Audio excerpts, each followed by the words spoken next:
Hello friends, welcome back to my channel. मैं हूं आपकी फ्रेंड वर्षा। आज की इस वीडियो में हम बात करेंगे मॉर्निंग बाइट्स की। देखिए, इस वीडियो का मेन पर्पस है हम ये वीडियोस 10 डेज में 10 क्वेश्चंस विद 10 चैप्टर्स, यानी कि हम 10 डेज में जो हमारे इम्पोर्टेंट 10 चैप्टर्स होंगे बीएड एंट्रेंस एग्जाम के लिए, और उनके जो भी हमें इम्पोर्टेंट क्वेश्चन लगेंगे, बेस्ट 10 क्वेश्चंस, उनको हम डिस्कस करेंगे।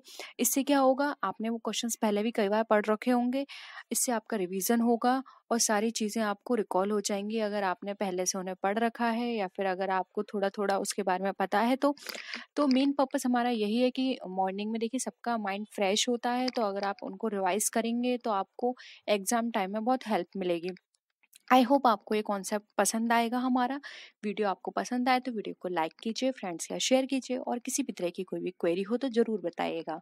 तो स्टार्ट करते हैं वीडियो को। देखिए, यहाँ पर क्वेश्चन है, under capital gains head of the income tax act the income from the sale of household furniture is taxable income, capital income, revenue gain sorry, और एग्जेम्प्टेड इनकम। बताइए। यानी कि कैपिटल गेन हेड में income tax act के जो capital gain है उसमें जो हमारी इनकम होती है, वो हमारी हाउस होल्ड को, अगर हम हाउस होल्ड फर्नीचर को सेल करते हैं तो वो क्या होगी, टैक्सेबल इनकम कही जाएगी, कैपिटल गेन, रेवेन्यू गेन, या फिर एग्जेम्प्टेड गेन। बताइए। ये एग्जेम्प्टेड इनकम।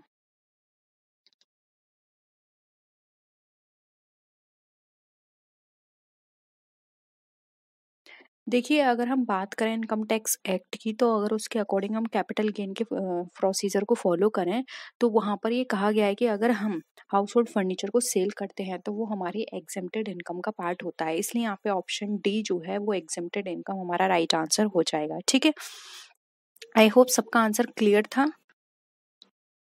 नेक्स्ट देखिए question, under section 80E of the income tax act 1961, 80E हमारी एजुकेशन से रिलेटेड है, एजुकेशन लोन से। देखिए, respect of payment of interest on the loan taken for higher education shall be allowed up to 10,000, 15, 20 या without any limit. यानी कि 80E के अंदर जब हमारा हम लोन लेते हैं हायर एजुकेशन के लिए, तो उसमें जो इंटरेस्ट है वो हमारी, उसकी लिमिट कितनी है, 10,000 तक हमारे लिए फ्री है, और 15,000 तक, 20,000 तक, या फिर हमारे लिए विदाउट एनी लिमिट। बताइए। कटौती हमारे लिए, यानी कि जिसको हम डिडक्शन बोलते हैं, वो कितनी अलाउ है।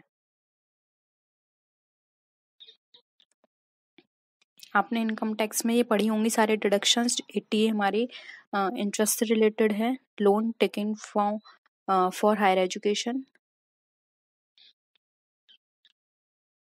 देखिए, राइट आंसर हो जाएगा without any limit, D option यहाँ पे करेक्ट है। नेक्स्ट है, direct supervision over depositories and mutual funds is undertaken by NBFCs, RBI, SEBI, या फिर ऑल ऑफ द अबव। यानी कि डायरेक्ट डिपॉजिटरी और म्यूचुअल फंड पर जो डायरेक्ट सुपरविजन है वो किसके द्वारा किया जाता है, यानी कि नियंत्रण, देख रेख।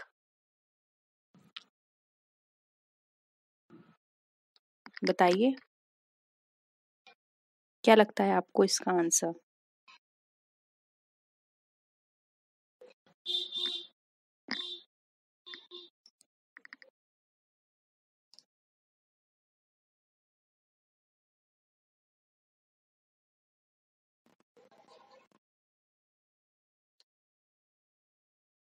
जल्दी से आंसर करिए।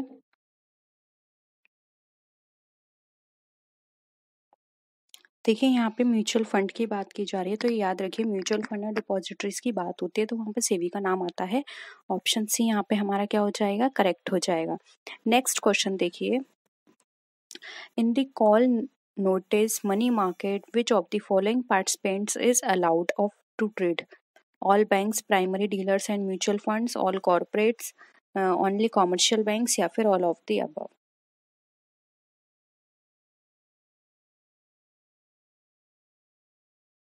यानी कि कॉल और नोटिस द्वारा जो मुद्रा बाजार में निम्नलिखित में से कौन सा हमारा ट्रेड करने के लिए, पार्टिसिपेट करने के लिए अलाउ है। सभी बैंक्स कर सकते हैं, प्राइमरी डीलर्स कर सकते हैं, कॉर्पोरेट्स कर सकते हैं, या केवल कॉमर्शियल बैंक्स कर सकते हैं। बताइए। देखिए यहाँ पर इसका जो आंसर है वो हो जाएगा यहाँ पे ऑप्शन नंबर हमारा सी। केवल कॉमर्शियल बैंक्स को ये इसकी परमिशन होती है, वो कर सकते हैं, इसलिए ऑप्शन सी यहाँ पे हमारा करेक्ट है। नेक्स्ट क्वेश्चन है the apex consumer court in India is referred to as. अब जो अपेक्स कंज्यूमर कोर्ट है इंडिया में वो कौन है? Consumer education and research centre, the consumer utility and trust society, national consumer disputes redressal commission, या फिर नन ऑफ द अबव। क्या होगा इसका आंसर?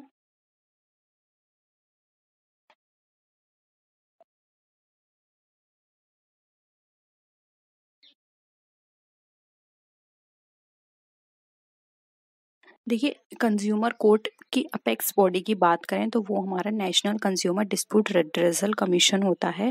ऑप्शन सी यहाँ पे हमारा करेक्ट है। यही सारी चीज़ें देखता है, उन पर कंट्रोल करके रखता है कि कंज्यूमर को सही तरह से प्रोटेक्शन हो पा रही है या नहीं, कंज्यूमर के राइट्स का कोई भी एक्सप्लॉयटेशन तो नहीं हो रहा। तो ये सब चीज़ें इसके ये देखता है, ये अपेक्स बॉडी कहलाती है। वैसे डिस्ट्रिक्ट लेवल पर भी होती है, स्टेट लेवल पर भी होती है, लेकिन अपेक्स पूछा है इसलिए यहाँ पे ऑप्शन सी होगा। नेक्स्ट है insurance expenses paid to bring an equipment from the place of purchase to the place of installation is a type of revenue expenditure, capital expenditure, deferred revenue expenditure, या फिर operating expenses.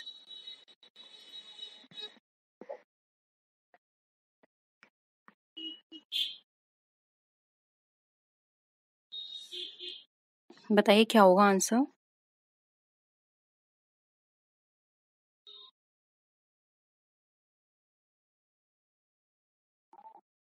क्या लगता है आपको इसका answer? देखिए यहाँ पर अगर हम बात करें इसके आंसर की तो इसका जो हमारा राइट आंसर है वो हो जाएगा ऑप्शन नंबर कौन सा? बी। ये हमारा कैपिटल नेचर का कहलाता है। ठीक है, नेक्स्ट क्वेश्चन पे आते हैं। The difference between sample statics and it's corresponding population parameter is sampling error, measurement error, coverage error, या फिर नॉन रेस्पॉन्स एरर। ये मैं आपको करा चुकी हूँ इस तरह का एक क्वेश्चन, पॉपुलेशन का कराया था जिसमें हम पैरामीटर उसका आंसर था। अब आप बताइए जब हम सैंपल स्टैटिक्स का और पॉपुलेशन के पैरामीटर को हम जब कॉरेस्पॉन्ड कलेक्ट करते हैं तो उनके बीच के अंतर को क्या कहते हैं, दोनों में जो अंतर आएगा?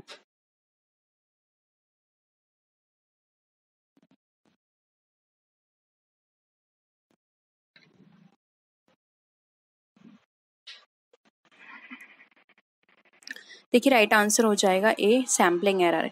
बिल्कुल सही है, क्योंकि देखिए यहाँ पर हम सैंपल स्टैटिक्स की बात कर रहे हैं तो ये अ, एक स्मॉल लेवल पे बात की जा रही है, और पॉपुलेशन पैरामीटर एक लार्ज लेवल पे होता है। तो दोनों में क्या है, सैंपल एरर है, क्योंकि इसका सैंपल बहुत कम होगा और इसका सैंपल ओवरऑल बहुत ज़्यादा होगा हमारे पॉपुलेशन का, इसलिए सैम्पलिंग एरर ये कह अंतर जो होगा सैम्पलिंग एरर कहलाएगा। ऑप्शन ए हमारा करेक्ट है।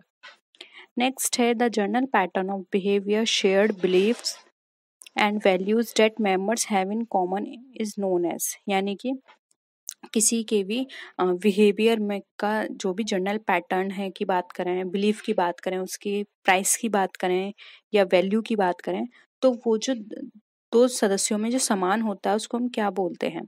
Organisational climate, organisational culture, organisational effectiveness, या फिर ऑर्गेनाइजेशनल मैट्रिक्स।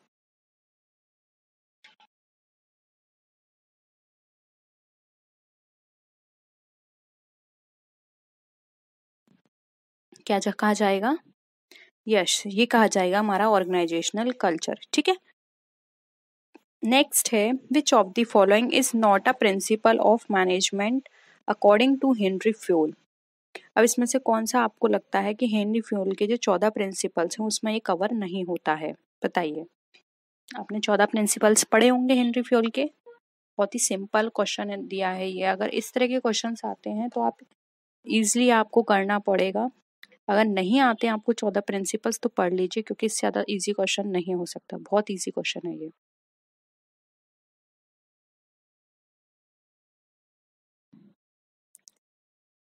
क्या होगा, देखिए यूनिटी ऑफ मेजर किसी भी तरह का कोई प्रिंसिपल नहीं है हेनरी फ्योल का, जबकि ये यूनिटी की बात करते हैं, unity of direction, esprit de corps की बात करते हैं, सबऑर्डिनेशन की बात करते हैं, subordination of individual interest over the organisational interest, ठीक है। लेकिन इन्होंने यूनिटी ऑफ मैनेजर की बात नहीं कही है, ये इनके 14 प्रिंसिपल्स नहीं है, ठीक है। तो ऑप्शन यहाँ पे सी हो जाएगा, ठीक है। नेक्स्ट है which of the following does not constitute a current liability, बताइए। Bills payable, contingent liability, trade creditors या फिर इंटरेस्ट आउटस्टैंडिंग ऑन डिवेंचर्स। कौन सा हमारा करंट लायबिलिटी नहीं है?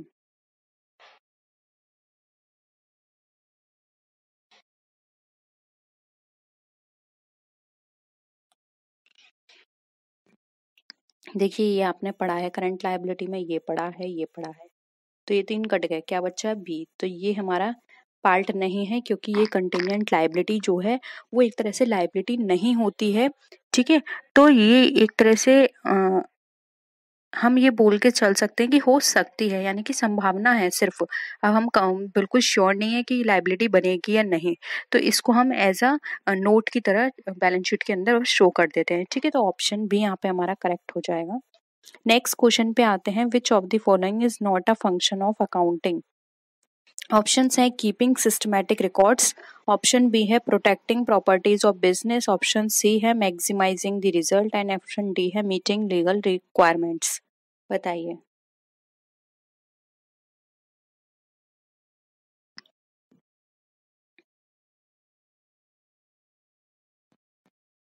नॉट पूछा है आपसे,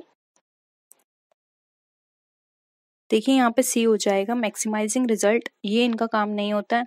मैक्सिमाइजिंग रिजल्ट तो ओवरऑल कंपनी पे डिपेंड करता है, ये अकाउंटिंग का पार्ट नहीं है। मैक्सिमाइजिंग रिजल्ट करना प्रोडक्शन का पार्ट है, इनका काम होता है रिकॉर्ड्स को रखना, उनको प्रोटेक्ट करके रखना और जो भी लीगल रिक्वायरमेंट्स हैं उनके अकॉर्डिंग काम करना, ठीक है।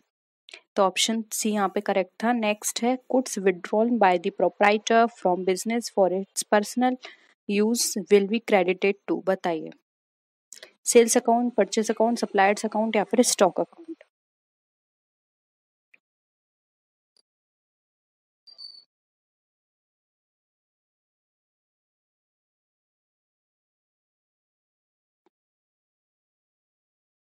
देखिए क्रेडिट की बात पूछी है तो डी हो जाएगा स्टॉक अकाउंट, क्योंकि हम ये एज्यूम करके चलते हैं कि उसने जो भी वहां से विड्रॉल किया है वो उन्होंने एज अ रॉ मटेरियल लिया है, क्योंकि यहाँ पे कुछ भी चीज ऐसी मेंशन नहीं की है कि परचेज, और वो परचेज सेल्स सप्लायर्स ये हो भी नहीं सकता।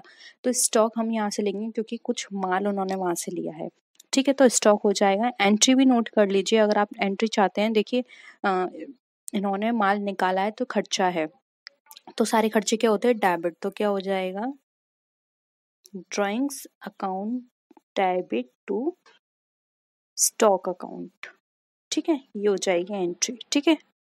नेक्स्ट है the first accounting standard issued by the accounting standard board of India relates to, अब फर्स्ट कौन सा था, valuation of inventories, depreciation accounting, disclosure of accounting policies या फिर रेवेन्यू रिकॉग्निशन, बताइए।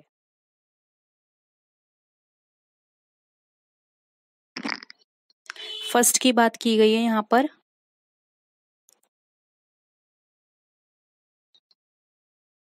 देखिए राइट हो जाएगा यहाँ पे ऑप्शन ए, सॉरी सी, जो कि है डिस्क्लोजर ऑफ अकाउंटिंग पॉलिसी, ये फर्स्ट है हमारा, ठीक है। और इन्वेंट्री, डेप्रिसिएशन, रेवेन्यू रिकॉग्निशन, आप बताइए। रेवेन्यू रिकॉग्निशन हमारा 9 है, इन्वेंट्री हमारा 2 है, डेप्रिसिएशन बताइए आप, ठीक है। तो ये है हमारा यहाँ पे फर्स्ट, इसका आंसर सी फर्स्ट हमारा बताया गया था, disclosure of accounting policies. Next question देखिए, accounting in modern age is regarded as the art of recording, classifying and summarizing the business transactions in monetary units. Second है हमारा the language of business. Third है the source of business information and D है हमारा all of the above. अगर हम modern age में बात करें तो अकाउंटिंग हमें क्या बताता है या उसका मीनिंग क्या निकाल सकते हैं हम?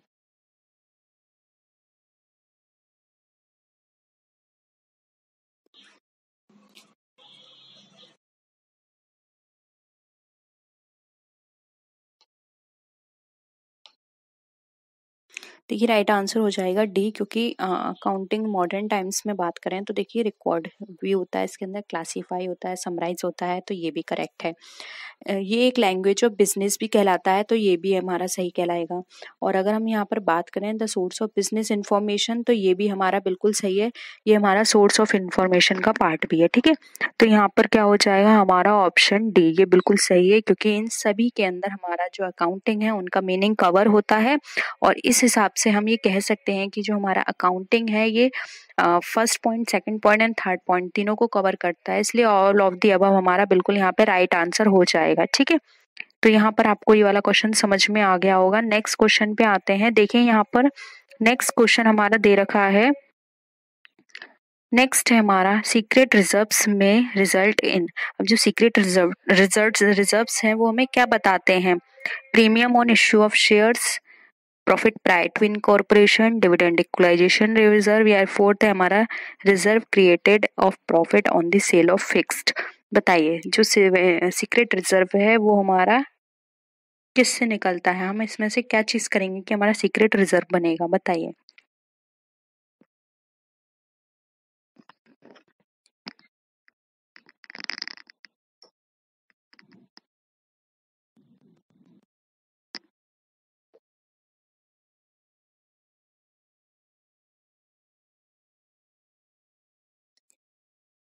देखिए यहाँ पे सी हमारा राइट आंसर हो जाए dividend equalisation reserve. Dividend equalisation reserve जो होता है एक तरह से ये हमारा हम इसको पूंजीगत संचय ना मान के आयगत संचय मानते हैं, क्योंकि इसके अंदर ये बताया गया है कि इसमें जो भी हम अमाउंट डालते हैं एज अ रिजर्व, हम इसमें इन्वेस्ट करते हैं या फंड हम इसमें डालते हैं, वो हमारा हम उसको सिर्फ हमारी जो डिविडेंड है उसकी रेट को फिक्स करने के लिए करते हैं, कि ऐसा ना हो किसी ईयर हमें लॉस हो और हम उस साल ना दे पाए डिविडेंड, तो इससे क्या होगा हमारा इन्वेस्टर के माइंड में हमारी इमेज गिर जाएगी। तो उसको बनाने के लिए सिर्फ हम ये रिजर्व रखते हैं, लेकिन जरूरी नहीं है कि रिजर्व यूज भी हो, तो एक तरह से सीक्रेट रिजर्व का ये काम करता है। ठीक है, नेक्स्ट है यहाँ पे net worth of a business means. अब नेट वर्थ आपको बताना है, इक्विटी कैपिटल होता है, टोटल असेट्स होता है, fix assets minus current assets होता है, या फिर total assets minus total external liabilities होता है। बताइए, नेट वर्थ की बात की जा रही है।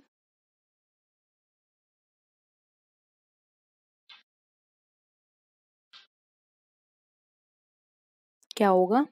देखिए डी यहाँ पे राइट आंसर हो जाएगा, total assets minus total external liabilities. ठीक है, नेक्स्ट है according rules procedure and method should be observed alike and should not be changed from year two year, this is called accounting conventions of. बताइए, यानी कि अगर हम rules procedure method change नहीं करते हैं सालों साल, तो ये हमारा क्या कौन सा कन्वेंशन कहलाता है? कंसिस्टेंसी, फुल डिस्क्लोजर, कंजर्वेशन, या फिर क्विन कंसर्न? बहुत ही सिंपल है, आप सब आंसर कर सकते हैं इसका।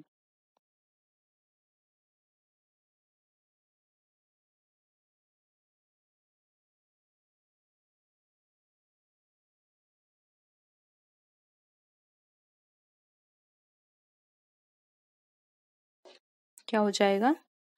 देखिए ये कहलाता है हमारा कंसिस्टेंसी। ठीक है, तो ऑप्शन ए यहाँ पे हमारा राइट आंसर है। कंसिस्टेंसी का मतलब होता है अगर हमने कोई प्रोसीजर मेथड फॉलो किया है तो हम उसमें कंसिस्टेंसी बना के रखें, यानी कि हम दूसरे साल भी वही मेथड प्रोसीजर फॉलो करें, तभी हम आपस में एनालाइज कर पाएंगे कि इस साल का हमारे प्रॉफिट्स और सारी हमारी जो रिसोर्सेज थे हमने हमने उसका किस तरह से यूटिलाइजेशन किया, जिससे कि आगे हम वो सब गलतियां ना करें। अगर हम हर बार प्रोसीजर फॉलो करेंगे तो वो वहां पर उनका कंपैरिजन करना बेकार है। ठीक है, नेक्स्ट है the need for showing contingent liability in the balance sheet arises out of the convention of. बताइए, यानी कि जो हमारी जो बैलेंस शीट है वो सॉरी हाँ बैलेंस शीट है उसमें अगर कोई भी हम कंटिजेंट लायबिलिटी शो करते हैं तो ये हमारा क्या दिखाता है? कंसिस्टेंसी, मटेरियलिटी, डिस्क्लोजर, या फिर कंजर्वेटिज्म? बहुत ही सिंपल है ये भी।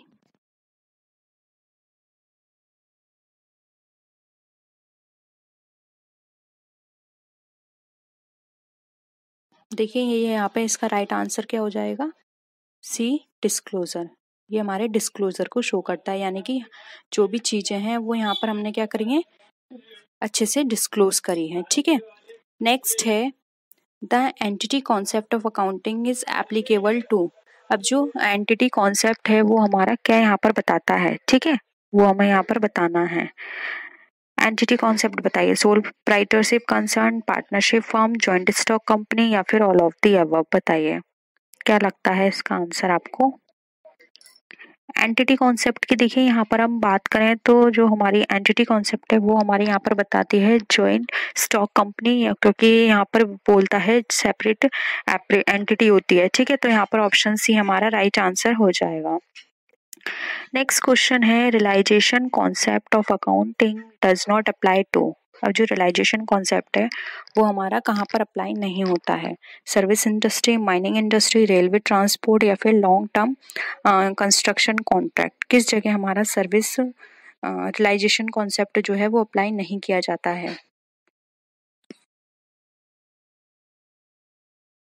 बहुत ही सिंपल है, जल्दी से आंसर करिए इसका, आपने कहीं ना कहीं तो इसे पढ़ा होगा।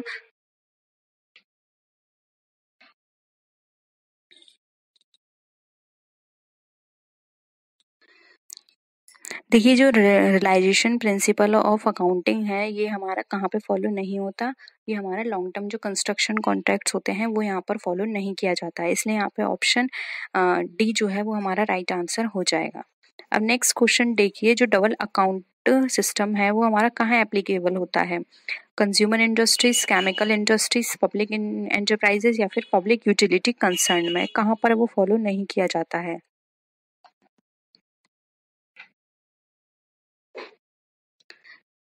डबल अकाउंटिंग सिस्टम की बात की जा रही है यहाँ पर, तो अच्छे से आंसर करिएगा। ये जो है हमारा पब्लिक यूटिलिटी कंसर्न पे फॉलो नहीं होता है। ठीक है, तो ऑप्शन डी यहाँ पे हमारा राइट आंसर हो जाएगा, क्योंकि इसमें हमारा जो आम जनता होती है उसके यहाँ पे इन्वेस्ट होता है फंड, तो ये देखने के लिए कि उनका जो फंड है वो यहाँ पे इन्वेस्ट हुआ है, उसका कोई भी मिसयूज ना हो, ये सब का पता लगाने के लिए हम लोग पब्लिक यूटिलिटी कंसर्न में डबल अकाउंट सिस्टम फॉलो करते हैं। ठीक है, यानी कि यहाँ पर सेफ्टी के पर्पज से ये यूज किया जाता है।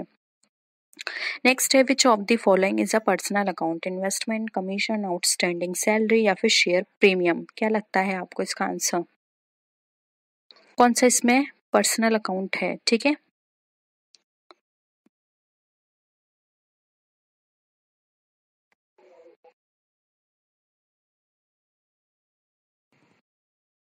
राइट आंसर हो जाएगा सी, आउटस्टैंडिंग सैलरी। देखिए पर्सनल अकाउंट जो होते हैं हमारे तीन पार्ट में डिवाइड होते हैं, एक होते हैं आर्टिफिशियल पर्सन, एक होते हैं रिप्रेजेंटेटिव पर्सन और एक होते हैं नेचुरल पर्सन। तो नेचुरल पर्सन में तो हमारे जैसे कि राम अकाउंट, श्याम अकाउंट ये आ जाते हैं। प्रतिनिधित्व या रिप्रेजेंटेटिव पर्सनल अकाउंट होते हैं हमारे, जैसे कि कोई भी आपने कंपनी का नाम ले लिया, जैसे कि XYZ कंपनी, ये हमारा क्या हो गया पर्सनल अकाउंट।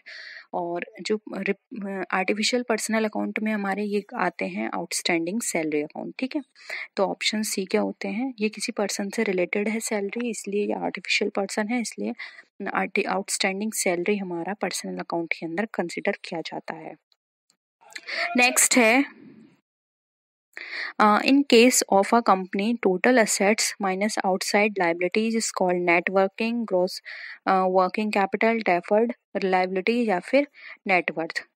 अभी आपने ये किया है, मैंने चेंज करके इसलिए क्वेश्चन दिया है, वहां पर अगर आपको कॉन्सेप्ट क्लियर हुआ होगा, समझ में आया होगा, तो अभी तक आपको याद होगा और आप इसका आंसर सही कर पाएंगे। जल्दी से बताइए क्या हो जाएगा। यस, ऑप्शन डी यहाँ पे हमारा सही है, नेटवर्क। ठीक है, नेक्स्ट क्वेश्चन पे आते हैं। Direct confirmation procedure can be applied to debtors only, creditors only, debtors and creditors both या फिर none of the above। क्या लगता है आपको डायरेक्ट कंफर्मेशन प्रोसीजर जो है वो हमारा कहाँ पे अप्लाई किया जाता है।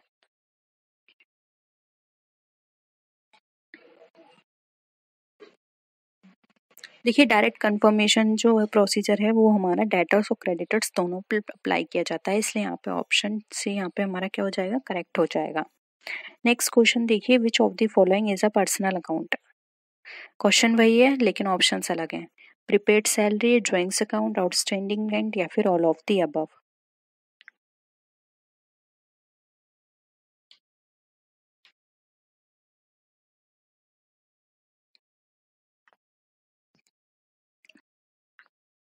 बहुत ईजिली आंसर कर सकते हैं।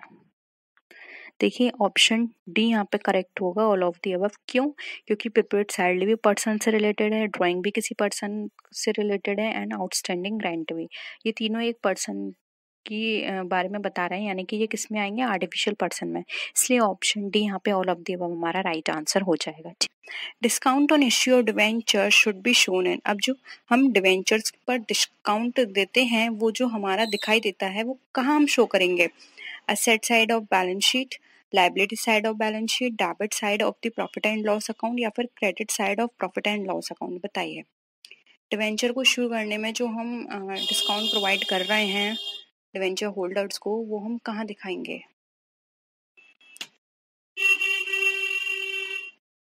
जल्दी आंसर करिए, किसी को कोई आइडिया है इसके बारे में?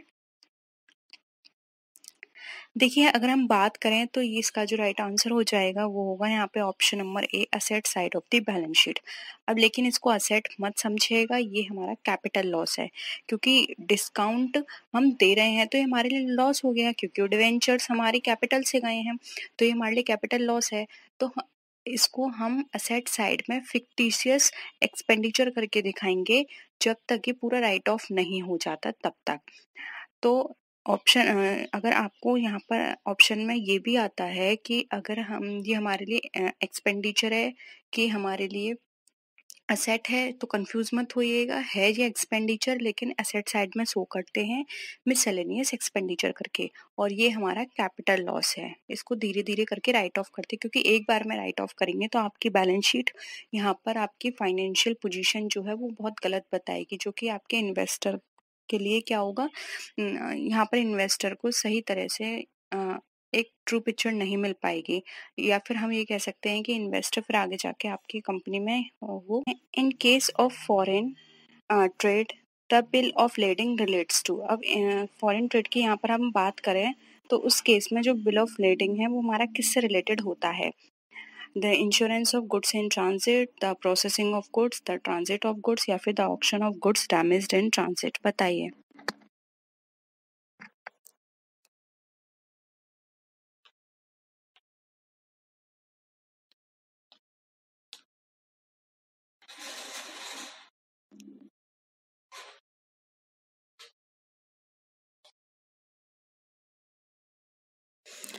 देखिए यहाँ पर अगर हम बात करें तो इसका सी राइट आंसर हो जाएगा। ट्रांजिट ऑफ गुड्स की रिसीट होती है जो कि हमारा जो भी शिपिंग कंपनी होती है ये उसके द्वारा हमें प्रोवाइड की जाती है विदेशी व्यापार में अगर हम माल भेजते हैं तो, यानी कि एक तरह से आपके पास प्रूफ है कि आपने शिपिंग कंपनी से माल भेजा है। ठीक है, तो ऑप्शन सी यहाँ पे आपका राइट आंसर हो जाएगा। नेक्स्ट क्वेश्चन है, an importer can take delivery of goods by producing bill of sale, bill of loading, shipping order, या फिर मेट्स रिसिप्ट? बताइए।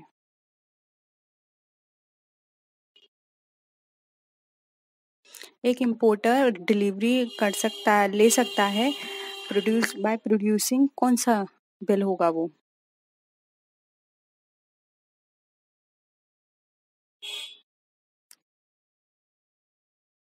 क्या हो जाएगा आंसर? Bill of loading. ठीक है, एक बिल ऑफ लोडिंग को देकर यहाँ पर एक जो आयात करता है या इंपोर्टर है वो माल की डिलीवरी ले सकता है। ठीक है, नेक्स्ट क्वेश्चन है, performance evaluation of a responsibility centre can be done by ROI, rate of return, EVA, या फिर ऑल ऑफ दी अबव? बताइए।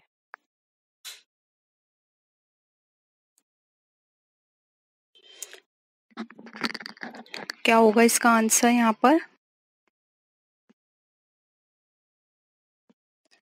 देखिए ऑल ऑफ दी अबव हो जाएगा, क्योंकि जब हम परफॉर्मेंस इवैल्यूएशन की बात करते हैं रिस्पांसिबिलिटी सेंटर में तो हम आरओआई यानी रेट ऑफ रिटर्न के थ्रू भी कर सकते हैं, रिटर्न ऑन सेल के थ्रू, या फिर ईवीए के थ्रू। और अगर आपको ईवीए नहीं पता है तो देखिए ईवीए की फुल फॉर्म होती है इकोनॉमिक वैल्यू एडेड। ये एक इंक्रीमेंट डिफरेंस बताता है आपका रेट ऑफ रिटर्न और जो कंपनी की कॉस्ट ऑफ कैपिटल होती है उन दोनों के बीच का जो भी इंक्रीमेंटल होता है वो हमारा इकोनॉमिक वैल्यू एडेड कहलाता है। ठीक है, तो इन तीनों से ही आप अपने रेस्पॉन्सिबिलिटी सेंटर की परफॉर्मेंस को इवेल्युएट कर सकते हैं। ऑप्शन डी यहाँ पे करेक्ट है। नेक्स्ट क्वेश्चन है, सोशल बैलेंस शीट शोज। अब जो सोशल बैलेंस शीट है वो क्या शो करती है? Social cost, social revenues, value of employees of the organisation या फिर ऑल ऑफ द अबव, बताइए।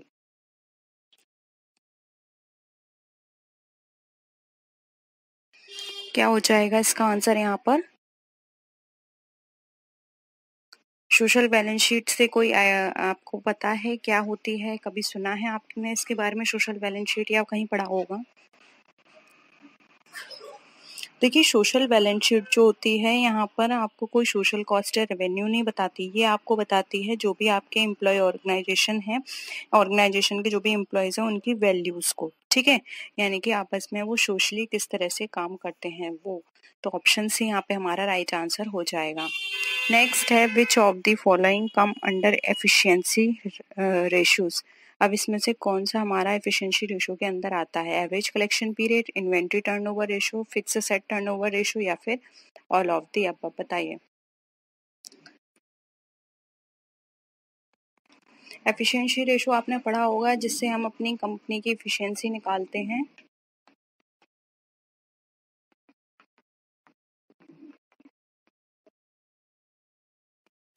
देखिए, यहाँ पर इसका आंसर हो जाएगा डी, क्योंकि एफिशिएंसी का मतलब होता है हमारी कंपनी कितने टाइम पीरियड में हम कितना अर्न कर रहे हैं, कितनी प्रोडक्टिविटी निकल कर आ रही है, ये सब चीज़ें हमारी एफिशिएंसी हमें बताती है। तो देखिए, average collection period, inventory turnover and fixed, ये सारे इसके अंदर इंक्लूड है। फिक्स्ड टर्नओवर रेशो से हमारी असेट्स की हमारी एफिशिएंसी पता चलती है। इन्वेंट्री से हमारी इन्वेंट्री का पता चलता है कि इन्वेंट्री का हमारा साइकिल क्या है, कितनी इन्वेंट्री हमें चाहिए कितने टाइम पीरियड के लिए। एवरेज कलेक्शन पीरियड से हमें पता चलता है कि हमारा जो कलेक्शन है किसी भी फंड का, वो कितने टाइम पीरियड में हो जाएगा, ठीक है। तो ऑप्शन डी यहाँ पे हमारा करेक्ट है। नेक्स्ट क्वेश्चन है which one of the which one is not the item of economic cost to the business, बताइए। इसमें से कौन सा हमारा इकोनॉमिक कॉस्ट का नहीं है item? Owner supplied resources, market supplied resource है, इम्प्लिसिट कॉस्ट या फिर non monetary opportunity cost of using owner supplied resources.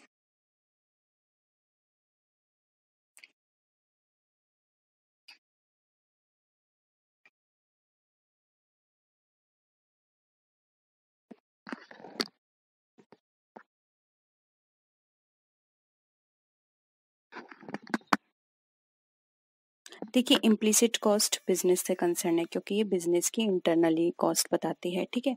और नॉन मॉनेटरी अपॉर्चुनिटी कॉस्ट, ये भी बिजनेस से कंसर्न है, ये भी बिजनेस से कंसर्न है। सिर्फ मार्केट सप्लाइड ऐसी है जो कि बिजनेस से कंसर्न नहीं है, ठीक है। सॉरी, बिजनेस से कंसर्न है, ठीक है। तो यहाँ पे हमसे नॉट पूछा गया है, तो इकोनॉमिक कॉस्ट जो है वो हमारी इससे कंसर्न नहीं होती है। तो ऑप्शन डी बी यहाँ पे हमारा करेक्ट आंसर हो जाएगा, क्योंकि यहाँ पर आपसे ये पूछा गया था कि इसमें से कौन सी आर्थिक व्यवसाय की मद नहीं है, तो मार्केट नहीं है। ओनर सप्लाइड रिसोर्सेज हमारे वर्क करते हैं इकोनॉमिक कॉस्ट के लिए, इम्प्लिसिट कॉस्ट वर्क करता है, नॉन मॉनेटरी अपॉर्चुनिटी कॉस्ट भी वर्क करता है, ठीक है।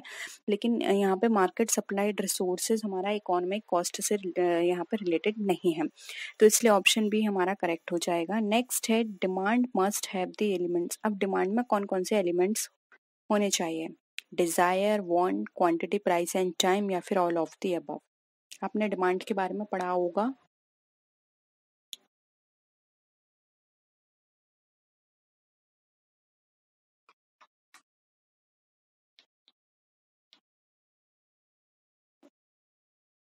देखिए, अगर हम डिमांड की बात करते हैं तो डिमांड में ये सारे ही एलिमेंट होने चाहिए। एक क्वांटिटी होनी चाहिए पर्टिकुलर डिमांड के अंदर कि हमें कितनी क्वांटिटी में परचेस करना है। एक प्राइस होना चाहिए, एक टाइम होना चाहिए कब परचेस करना है, वांट होनी चाहिए। ऐसा नहीं है डिमांड में ये सारी चीज़ें आती हैं।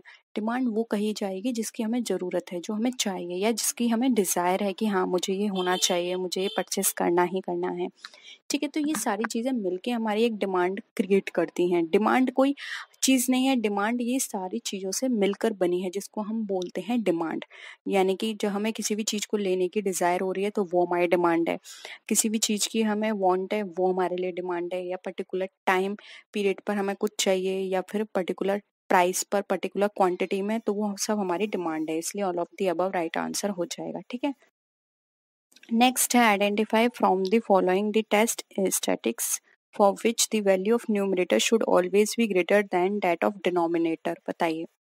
ऐसा कौन सा टेस्ट है जिसमें हमारा न्यूमरेटर हमेशा ज़्यादा होता है डिनोमिनेटर से? न्यूमरेटर समझते हो, जो ऊपर वैल्यू दी होती है हमारी, और जैसे कि ऊपर हमने लिख दिया एक्स एंड वाई नीचे, तो ये हमारी है न्यूमरेटर, ये हमारी है डिनोमिनेटर। बताइए।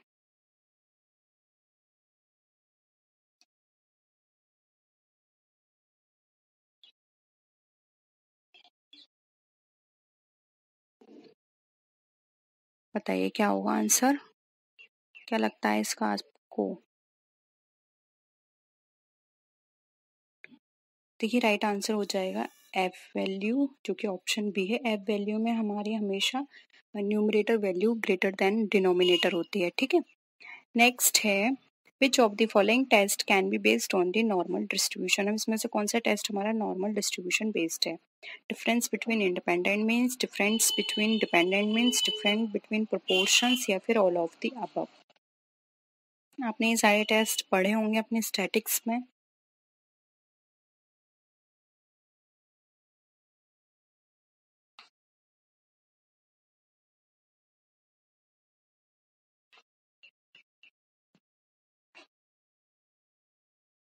देखिए यहाँ पर हम बात करें नॉर्मल डिस्ट्रीब्यूशन की, तो नॉर्मल डिस्ट्रीब्यूशन का कर्व कैसा होता है आपने देखा होगा, वेल शेप, कुछ इस तरह से बनता है, ठीक है। यानी कि ये सारी पॉजिटिव वाली चीजें होंगी, ये नेगेटिव वाली चीजें होंगी इधर, ठीक है। तो इसमें ये ऑप्शन डी राइट आंसर हो जाएगा। इसमें हम इंडिपेंडेंट की भी बात करते हैं, डिपेंडेंट की भी बात करते हैं, प्रोपोर्शन की भी बात करते हैं, ठीक है। यानी कि कौन सा कितना किस पे डिपेंडेंट है और कितना इंडिपेंडेंट है, ठीक है। तो यहाँ पर ऑप्शन डी हमारा राइट आंसर हो जाएगा। ये सारे ही हमारे नॉर्मल डिस्ट्रीब्यूशन बेस्ड है, ठीक है। नेक्स्ट है from the following identify one situation where F test can not be used. यानी कि हमें यहाँ पर बतानी है, इसमें आइडेंटिफाई करनी है एक सिचुएशन जिसमें एफ टेस्ट हमारा यूज नहीं होता। ऑप्शंस देखें यहाँ पे, to compare more than two population means, second option है to test the hypothesis about a single population variance, C है to test the hypothesis about two population variance, and D है हमारा to study about randomised block design. बताइए।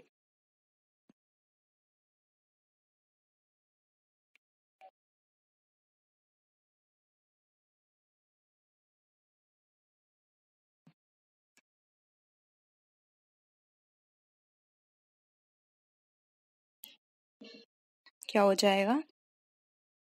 Option B. इसमें हमारा F test use नहीं होता है, यहाँ पर हम हाइपोथेसिस की बात कर रहे हैं सिंगल पॉपुलेशन वेरिएंस में, जबकि एफ टेस्ट हमारा हमेशा टू वेरिएबल्स को लेकर काम करता है, टू वेरिएंस को लेकर काम करता है, ठीक है। तो यहाँ पर ऑप्शन क्या हो जाएगा हमारा बी। नेक्स्ट है which statistical test should be applied to test the effectiveness of special coaching on the marks scored by the students. बताइए।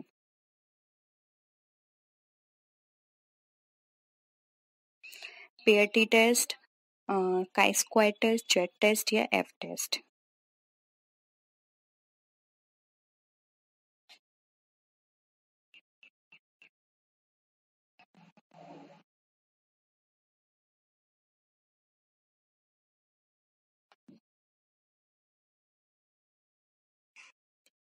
क्या हो जाएगा इसका आंसर? देखिए special question on marks score की बात की जा रही है यहाँ पर, तो यहाँ पर जो ऑप्शन होगा वो हमारा ऑप्शन ए राइट आंसर होगा, पेयर टी टेस्ट। यहाँ पर जो इफेक्टिव रिजल्ट हमें प्रोवाइड करेगा वो पेयर टी टेस्ट होगा। टी टेस्ट के थ्रू हम इसको अपने एनालाइज कर सकते हैं, ठीक है। नेक्स्ट है which among the following is the most popular approach for accomplishing the results. Options हैं management by exception, reward system, management by objectives, या फिर मेंटोर सिस्टम। क्या होगा?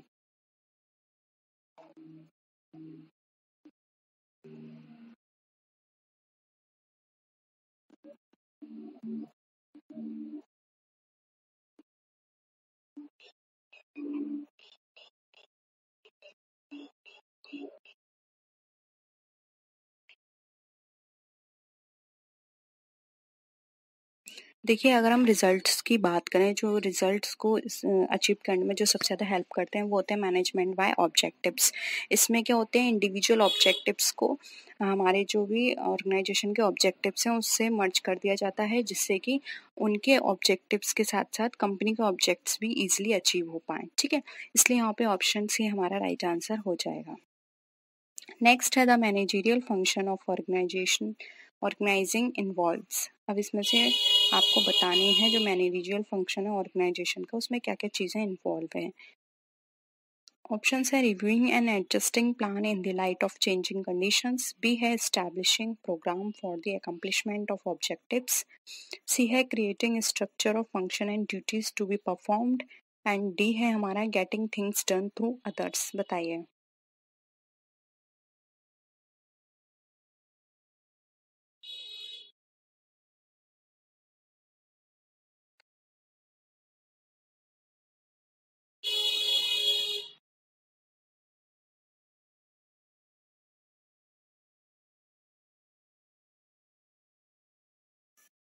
क्या हो जाएगा? देखिए, यहाँ पे ऑर्गेनाइजेशन के मैनेजरियल फंक्शन की बात की है तो इसमें हम क्या करेंगे, स्ट्रक्चर को बनाएंगे जिससे कि हम वहाँ पे इजीली अपनी ड्यूटीज़ को परफॉर्म कर पाएँ। ठीक है, तो यहाँ पे creating structures of function and duties to be performed हमारा राइट आंसर हो जाएगा। ये हमारे ऑर्गेनाइजेशन का जो मैनेजरियल फंक्शन है उसमें ये इंक्लूड होगा। ठीक है, नेक्स्ट है a leader who identifies what subordinate need to do to achieve objectives, clarify organizational roles and tasks, set up an organizational structure, reward performance and provide for the social needs of their followers is। यानी कि आपको एक ऐसा leader बताना है जो आपके जो भी ऑब्जेक्टिव्स हैं उसको प्राप्त करने के लिए आप जो भी सबॉर्डिनेट्स हैं उनको क्या करना चाहिए ये सब बताता है। एक वहाँ पे ऑर्गेनाइजेशनल स्ट्रक्चर तैयार करता है। ठीक है, और रिवॉर्ड परफॉर्मेंस भी प्रोवाइड करता है आपको। ये सारी चीज़ें किस एक लीडर में होती हैं, ट्रांसफॉर्मेशनल लीडर में, पार्टिसिपेटिव में, ट्रांजैक्शनल या फिर ऑटोक्रेटिक।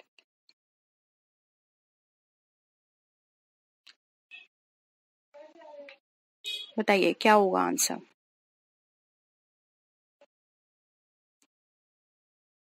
देखिए, ऑटोक्रेटिक तो नहीं हो सकते क्योंकि ऑटोक्रेटिक सिर्फ आपको ऑर्डर देगा, वो आपके संग ये सारी चीज़ें इतने सारे आपकी हेल्प या हम ये बोल सकते हैं आपके साथ इतना कोऑपरेट नहीं करेगा। ठीक है, अब आपको इन तीन में से बताया, ट्रांसफॉर्मेशनल भी नहीं होगा। पार्टिसिपेटिव तो वो खुद पार्टिसिपेट करने करता है, लेकिन यहाँ पे तो पार्टिसिपेट की कोई बात ही नहीं की जा रही, इसलिए यहाँ पे ट्रांजेक्शनल हो जाएगा।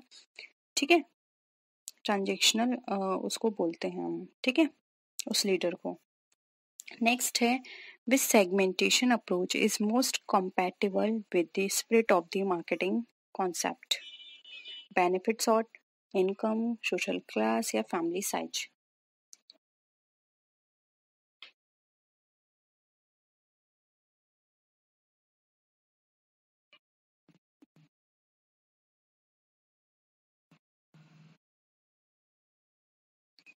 आपको वो सेगमेंटेशन की अप्रोच बतानी है जहाँ पर हमारा जो मार्केटिंग कॉन्सेप्ट है वो वहाँ पे स्प्लिट हो जाता है।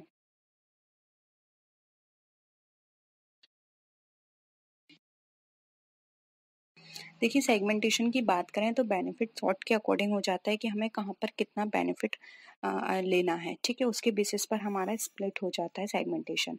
तो ऑप्शन ए यहाँ पे हमारा राइट आंसर हो जाएगा। नेक्स्ट है the description of a product quality feature style brand name and packaging identifies the. यानी कि आपको यहाँ पर जो भी प्रोडक्ट है उसकी क्वालिटी, उसकी स्पेशलिटी, उसकी ब्रांड, ये सब पैकेजिंग का विवरण, ये सब आपको कौन से प्रोडक्ट में बताया जाता है, एक्चुअल प्रोडक्ट, ऑगमेंटेड, कोर या फिर टेंजिबल प्रोडक्ट।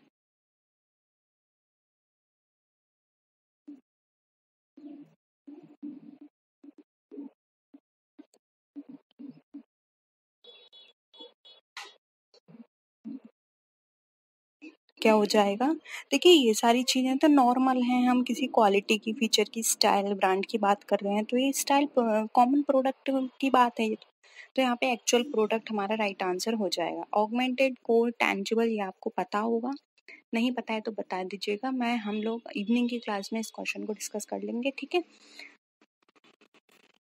नेक्स्ट आते हैं, in India which pricing practices is not permissible, यानी कौन सी प्रैक्टिस इंडिया में परमिसिबल नहीं है, पेनिट्रेटिंग प्राइसिंग, स्कीमिंग, प्रीडेटरी या फिर नन ऑफ द अबव।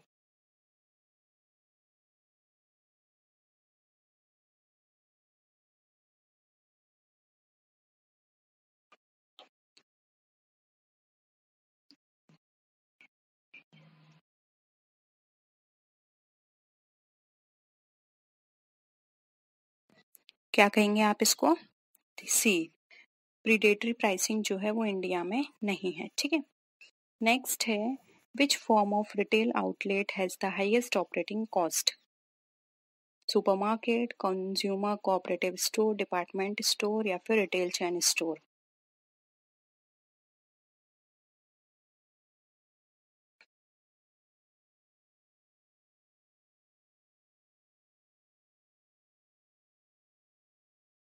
देखिए, सबसे ज़्यादा ऑपरेटिंग कॉस्ट जिसमें हाई आती है वो हमारे कहलाते हैं डिपार्टमेंट, क्योंकि डिपार्टमेंट वाइज होते हैं तो इनको बनाने में, इनको सेट करने में, हर चीज़ यहाँ पे सिस्टमेटिक करने में सबसे ज़्यादा फाइन की ज़रूरत होती है। हर चीज़ यहाँ पर बहुत अलग तरीके से सेट की जाती है, इसलिए और डिपार्टमेंट स्टोर में सबसे ज़्यादा ऑपरेटिंग कॉस्ट आती है। नेक्स्ट है, venture capital financing at starting stage is generally not done through debt instrument, deep discount bonds, equity shares या फिर कंडीशनल लोन्स। बताइए।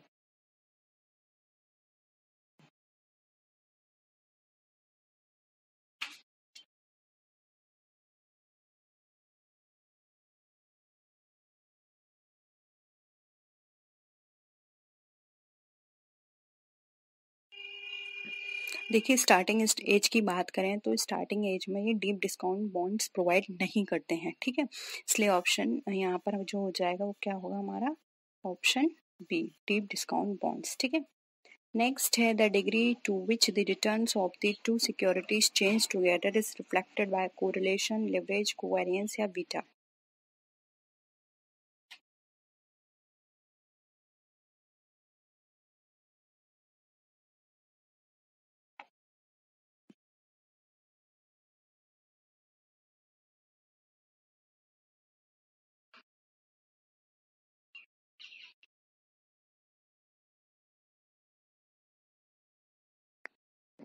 देखिए, जब हम एक डिग्री तक हम बात करते हैं कि वहाँ पे दो सिक्योरिटीज चेंज होती हैं तो उसको हम बोलते हैं कोवेरिएंस, ठीक है। तो ऑप्शन सी यहाँ पे हमारा क्या हो जाएगा,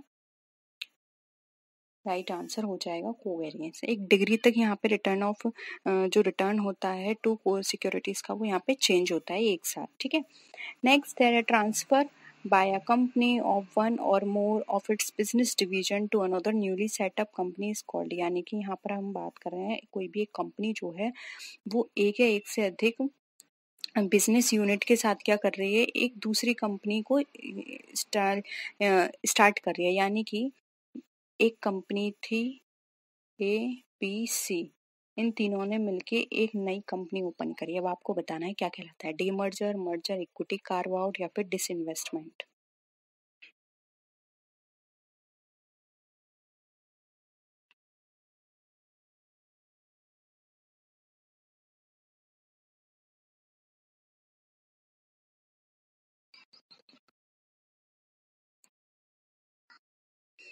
देखिए, राइट आंसर हो जाएगा ए, डीमर्जर, क्योंकि यहाँ पे एक और एक से अधिक कंपनी की बात की जा रही है। मर्जर में सिर्फ दो कंपनियां मर्ज होती हैं एक साथ, ठीक है। तो यहाँ पर ज़्यादा की बात की जा रही है तो उसे हम बोल देते हैं डीमर्जर। ऑप्शन ए करेक्ट है। नेक्स्ट है, which of the following principle serve as a warning to organisation not to take the selection and promotion process, promotion principle, Drucker principle, validity principle या पेटा प्रिंसिपल। बताइए।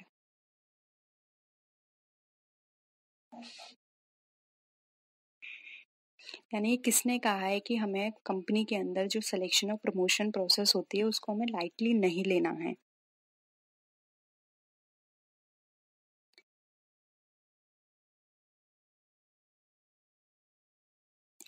क्या हो जाएगा, D right answer. Peter ने कहा था कि ये जो हमारा सिलेक्शन होता है कंपनी के अंदर एम्प्लॉयज़ का और जो प्रमोशन होता है इसको हमें लाइटली नहीं लेना चाहिए, क्योंकि प्रमोशन से ही हमारी पूरी सेलिंग इफेक्ट होती है। अगर हम सेल्स इफेक्ट होती है, अगर हम प्रमोशन अच्छे से नहीं करेंगे तो हमारी सेल इतनी नहीं हो पाई। तो हमें सबसे ज़्यादा फोकस अपना सिलेक्शन पर और प्रमोशन पर करना चाहिए, ठीक है। नेक्स्ट है technique of transaction analysis was developed by Elton Mayo, Peter Drucker, Eric Berne या फिर एडम स्मिथ।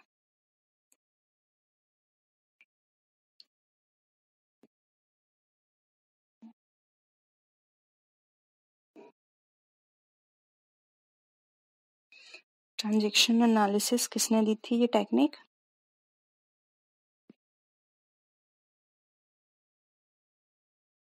देखिए ये टेक्निक दी गई थी एरिक बर्न के द्वारा। तो ऑप्शन सी यहाँ पे क्या हो जाएगा, हमारा राइट आंसर हो जाएगा। ट्रांजैक्शनल एनालिसिस हमारे एरिक बर्न द्वारा दी गई है।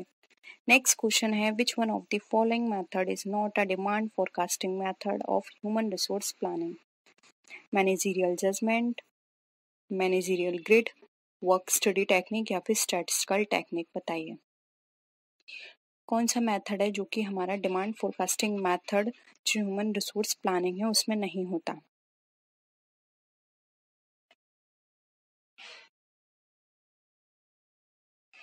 देखिए यहाँ पे मैनेजरियल ग्रिड जो है वो हमारा ह्यूमन रिसोर्स प्लानिंग से रिलेटेड बिल्कुल भी नहीं है, ये हमारा बिजनेस कंसर्न से रिलेटेड होते हैं। तो यहाँ पर जो हमारा राइट आंसर हो जाएगा वो हो जाएगा यहाँ पे ऑप्शन नंबर बी, जो कि हमारा मैनेजरियल ग्रिड, ठीक है।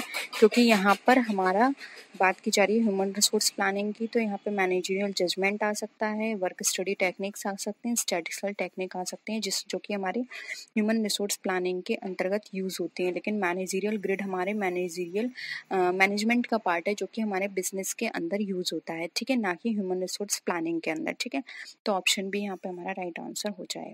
देखिए क्वेश्चन है हमारा how many banks were nationalised in India in the year 1969, यानी कि यहाँ पर पूछा गया है आपसे 1969 के में इंडिया के अंदर कितने बैंकों को का राष्ट्रीयकरण किया गया था? 12 का, 29 का, 14 का या 6 का? ये पहला राष्ट्रीयकरण था जो एक साथ इतनी सारी बैंकों का हुआ था। देखिए राइट आंसर हो जाएगा सी 14 बैंकों का राष्ट्रीयकरण किया गया था 1969 में, ठीक है। नेक्स्ट क्वेश्चन देखिए imperial bank of India was nationalised in which year, यानी कि जो इंपीरियल बैंक ऑफ इंडिया है उसका राष्ट्रीयकरण किस साल हुआ? 1945, 1955, 1949 या 1965 में, ठीक है।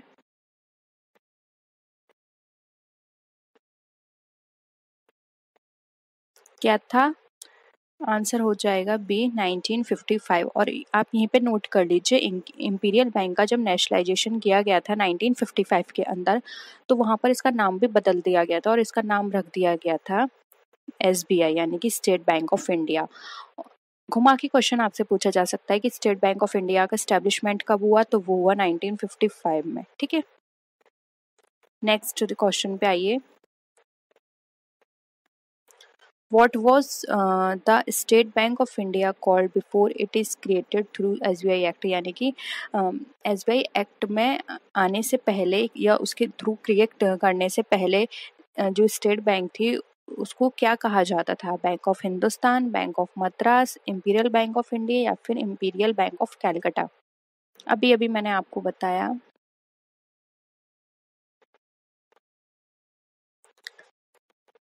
इसे कहा जाता था इंपीरियल बैंक ऑफ इंडिया, ठीक है, ऑप्शन सी। नेक्स्ट क्वेश्चन पे आइए।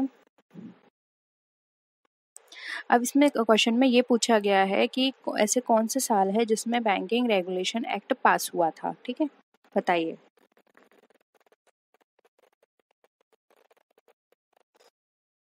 देखिए बहुत सारे बच्चों का ये कहना था कि मैं हिंदी इंग्लिश दोनों में आपको क्वेश्चन प्रोवाइड करा रही हूँ, तो मैं लेकिन आपको जो बोलती हूँ तो वो मैं ज़्यादा से ज़्यादा कोशिश करूँगी सिर्फ हिंदी में बात करूँ, क्योंकि उनको सुनने में ज़्यादा जल्दी समझ में आता है, इसलिए मैं कोशिश करूँगी कि मैं सिर्फ हिंदी में ही क्वेश्चंस पढूं।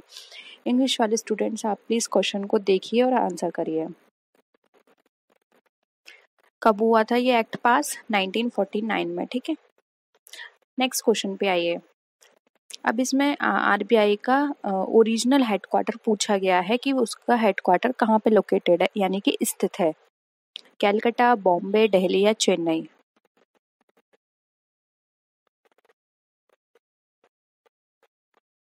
देखिए, ओरिजिनल की बात की जा रही है कि पहले इसका मतलब ये है कि पहले कहाँ पे स्टैब्लिश हुआ था, तो ऑप्शन आ जाएगा ए कैलकाटा। लेकिन अगर हम अभी की बात करें, कैलकाटा से वो शिफ्ट कर दिया गया है मुंबई में। ठीक है, नेक्स्ट है। अब यहाँ पे पूछा गया है बैंक ऑफ हिंदुस्तान जो इंडिया का पहला बैंक था, उसका इस्टेब्लिशमेंट कब हुआ था, यानी कि उसको कब स्थापित किया गया था।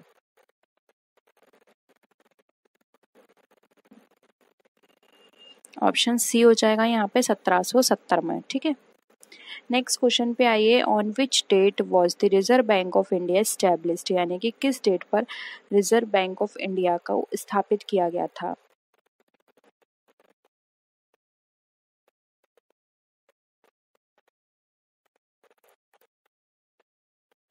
क्या हो जाएगा आंसर? देखिए, आंसर हो जाएगा 1, जो कि है 1 अप्रैल 1935 में उसको स्थापित किया गया था। नेक्स्ट क्वेश्चन पे आइए। जो भारत में बचत बैंक खाता है उसको सबसे पहले कौन लेकर आया था, यानी किसने उसको स्थापित किया था।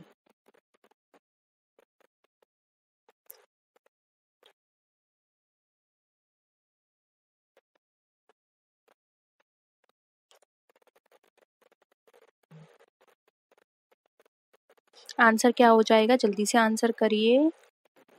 देखिए, प्रेसिडेंसी बैंक जो है वो सबसे पहले इंडिया के अंदर जो बचत खाता है उसको लेकर आया था। नेक्स्ट क्वेश्चन पे आते हैं। जो सेकंड टाइम, यानी कि दूसरी बार जब नेशनलाइजेशन हुआ था बैंकों का, यानी कि 6 बैंकों का, तो वो किससे कंडक्ट की गई थी, कब हुआ था वो। अभी हमने 1916-19 का पढ़ा था, जो कि फर्स्ट टाइम इतनी सारी बैंकों का हुआ था, 14 बैंकों का, उसके बाद 6 बैंकों का और हुआ था। ये किया गया था हमारा 1980 में, यानी कि ऑप्शन बी। नेक्स्ट देखिए, रिजर्व बैंक ऑफ इंडिया जो है वो स्टैब्लिश किया गया किस हम कह सकते हैं एक्ट के तहत।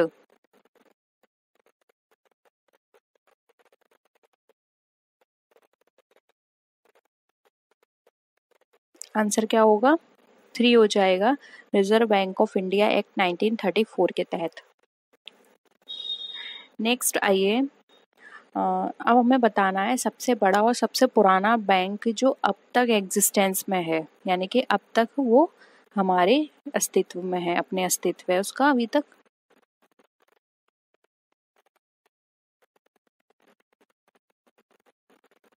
देखिए, सबसे पुराने और सबसे बड़े की बात करें तो वो है हमारा एसबीआई, यानी कि state bank of India. Commerce सबसे पहला कॉमर्शियल बैंक है और सबसे बड़ा कॉमर्शियल बैंक है ये।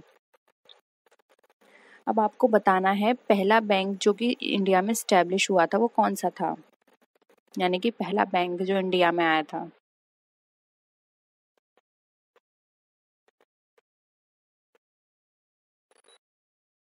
कौन सा हो जाएगा?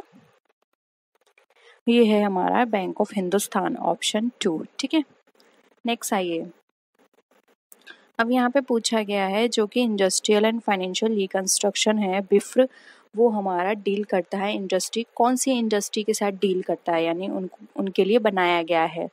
जो सिक है, यानी कि कमजोर इंडस्ट्री है, जो विकास वाली इंडस्ट्री है, जो वृद्धि वाली इंडस्ट्री है, या जो जिनका क्रेडिट, यहाँ पे क्रेडिट का मतलब आप ये कर लीजिए उधार से, जो क्रेडिट पे काम करती हैं। बताइए।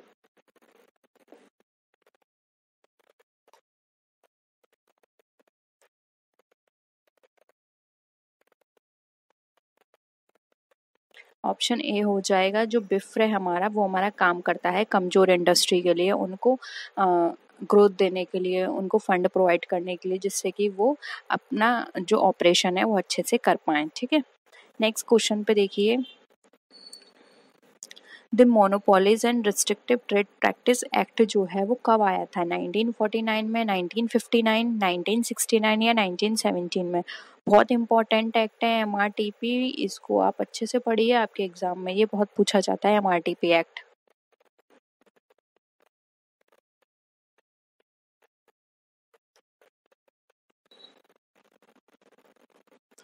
देखिए, संसद में पारित होने के बाद ये सबसे पहले प्रभाव में आया था 1970 में। ठीक है, ऑप्शन डी हो जाएगा।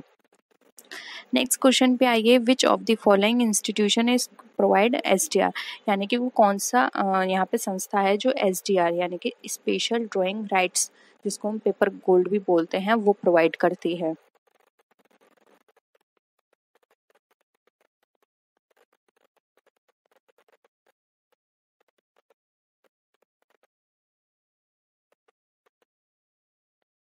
स्पेशल ड्राइंग राइट का मतलब ये नहीं है कि आपको ये लोन प्रोवाइड करेगी तो आपको गोल्ड देगी, ऐसा नहीं है। पेपर गोल्ड होता है, यानी कि सिर्फ एक पेपर आपको प्रोवाइड करती है जो ये बताता है कि आपको इतना लोन मिल गया है, यानी कि एक कागजी मुद्रा है। ठीक है, पेपर मनी। ये है हमारा डी। आईएमएफ हमें इस तरह की फैसिलिटी प्रोवाइड करती है, हमें नहीं, मतलब कंट्रीज को, जिस भी कंट्रीज को जरूरत होती है उन कंट्री को ये प्रोवाइड करती है। ठीक है, इंडिविजुअल को प्रोवाइड नहीं करेगी। नेक्स्ट देखिए, एमआरटीपी एक्ट हमारा किससे रिलेटेड है? सिर्फ ये प्रोटेक्शन देता है जो भी हमारे इन्वेस्टर होते हैं, फॉरेन एक्सचेंज को रेगुलेट करने का, यानी कि उसको सही तरह से काम करवाने का कार्य करता है। जो हमारे कैपिटल इश्यू होती है उसको नियंत्रण करता है, या फिर जो मोनोपोलीज होती हैं मार्केट के अंदर, उनको कंट्रोल करता है। और जो अनफेयर ट्रेड प्रैक्टिसेस हैं, जैसे कि वो आपको बैड क्वालिटी का प्रोवाइड कर रहे हैं, कोई भी एमआरटीपी, एक तरह से ये कौन सी आपको लगता है कि किस बेसिस पर ये काम कर रहा है? इसका देखिए नाम है monopolies and restrictive trade practices. अब आप इजीली बता सकते हैं कि ये किस बेसिस पे काम करता है।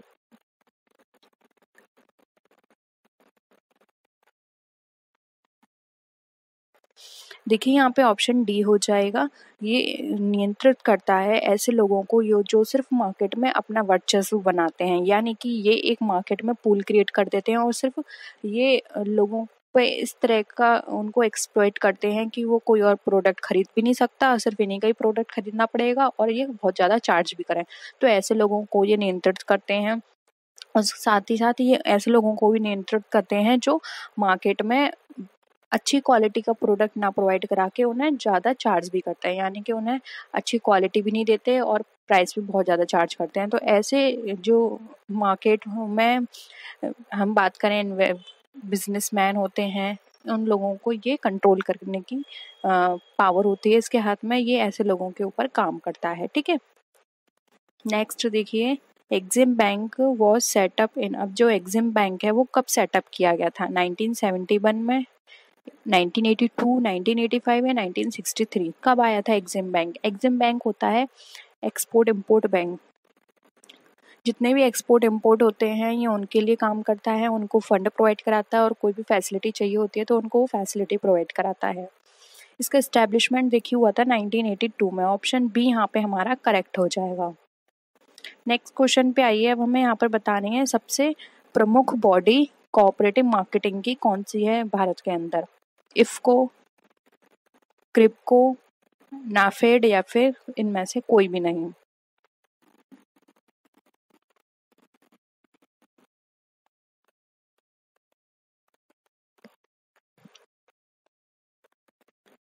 देख लिए, यहाँ पे कोऑपरेटिव मार्केटिंग की बात करें, वैसे तो अगर हम कोऑपरेटिव मार्केटिंग की बात करें तो एपेक्स बॉडी हमने पहले भी बात करी थी कि नेशनल अथॉरिटी होती है, नेशनल इंस्टीट्यूशंस होते हैं। लेकिन यहाँ ऑप्शंस के अकॉर्डिंग बात करें तो नाफेड है सबसे इम्पोर्टेंट, सबसे हम एपेक्स और मुख्य बॉडी कह सकते हैं जो कि कोऑपरेटिव मार्केटिंग के ऊपर कार्य करती है। ठीक है, तो ऑप्शन सी यहाँ पे हमारा क्या हो जाएगा? Right answer.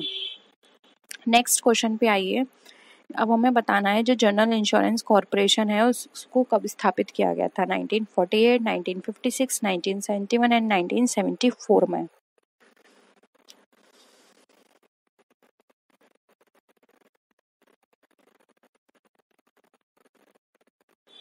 देखिए, यहाँ पे जर्नल इंश्योरेंस की बात की जा रही है तो इसकी जो स्थापना की गई थी 1971 में की गई थी। ऑप्शन सी है यहाँ पे हमारा करेक्ट।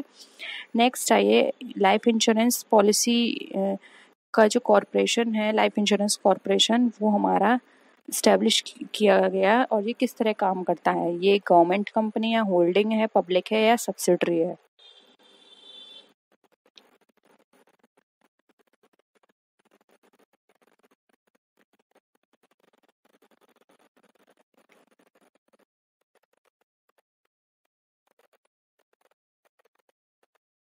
ऑप्शन क्या हो जाएगा? सी, ये पब्लिक कंपनी है और इसकी इस्टेब्लिशमेंट की बात करें तो 1956 में इसका इस्टेब्लिशमेंट हुआ था। ठीक है, तो नोट कर लीजिए, हो सकता है इसका इस्टेब्लिशमेंट पीरियड भी आपसे पूछ लिया जाए। नेक्स्ट है the unit trust of India, यानी कि यूटीआई जो है वो कब एग्जिस्टेंस में आया? 1960, 1964, 1968 या 1970? बहुत ही इंपॉर्टेंट है यूटीआई, इससे रिलेटेड आपके एग्जाम में ढेर सारे क्वेश्चंस पूछे जाते हैं। क्या हो जाएगा? बी, 1964। ठीक है, नेक्स्ट आइए। In general export incentives are permitted within the regulatory framework of,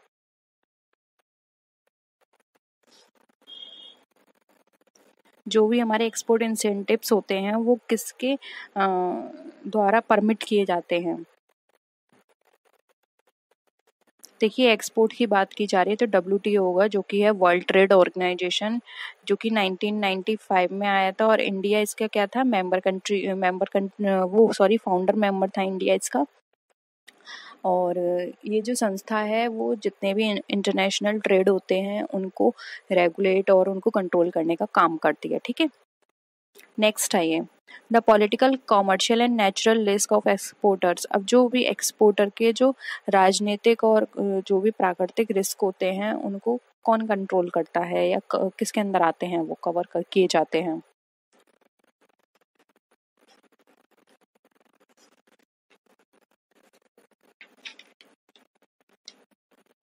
देखिए, नाम से ही यहाँ पता चल रहा है, ECGC यानी कि export credit and guarantee corporation. यहाँ पे क्या होता है? गारंटी मिल जाती है उन्हें, एक तरह से उनका जो भी माल है वो सिक्योर हो जाता है, तो उनको लॉस के यहाँ पे एक तरह से जो उनके लॉस होता है या लॉस के जो चांसेस होते हैं वो यहाँ कम हो जाते हैं, क्योंकि यहाँ से उनको फिर हेल्प मिलती है। नेक्स्ट है, which of the following organisation promotes trade. कौन सी ऑर्गेनाइजेशन है जो कि ट्रेड को प्रमोट करती है, प्रोत्साहित करती है?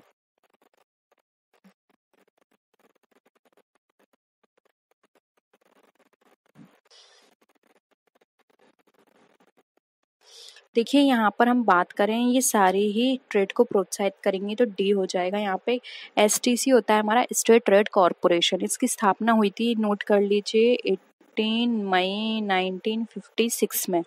ठीक है, इसका मेन काम होता है जो भी एक्सपोर्टर्स होते हैं उनको स्कोप देना, उनको उनका जो मार्केट है उसको बढ़ाना, और जो भी आवश्यकता है उनको जिस भी चीज़ की वो उनको इम्पोर्ट करवाना। ठीक है, MMTC है, minerals and metals trading corporation. इसकी जो स्थापना हुई थी वो हुई थी 26 सितंबर 1963 में। ठीक है, और इसका जो काम होता है वो जो सीमित दायित्व वाली कंपनी होती हैं उनको समायोजित करने का इनका काम होता है, और इनका मुख्य उद्देश्य होता है जो भी एक्सपोर्टर्स होते हैं उनका डेवलपमेंट कराना, यानी कि ज़्यादा से ज़्यादा एक्सपोर्ट में को प्रोत्साहित करना। और ECGC तो आपको पता ही है, export credit and guarantee corporation. इसकी स्टैब्लिशमेंट हुई थी 15 जनवरी 1964 यानी कि 64 को, और ये एक्सपोर्ट से रिलेटेड गारंटी प्रोवाइड करता है जिससे कि उनको लॉस ना हो। ठीक है, तो D all of the above यहाँ पे राइट आंसर हो जाएगा। नेक्स्ट क्वेश्चन देखिए। Which of the following is not a well-known agency for long-term loans for industries in India? यानी कि यहाँ पर हमें ये बताना है जो कि लॉन्ग टर्म लोन के लिए जानी जाती है एजेंसी, वो कौन सी है इंडस्ट्री के लिए इंडिया के अंदर?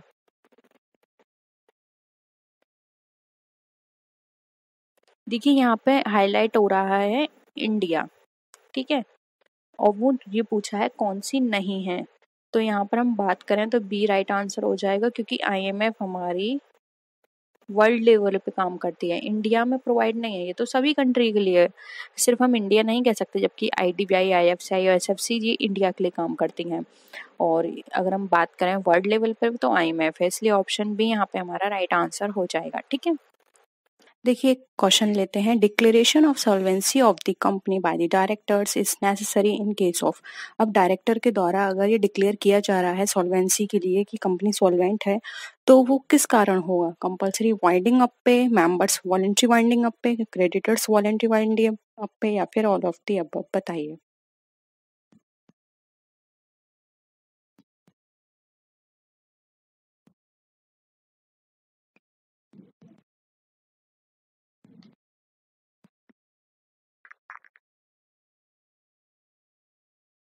देखिए ये ऑल ऑफ द अबव होगा इसका राइट आंसर।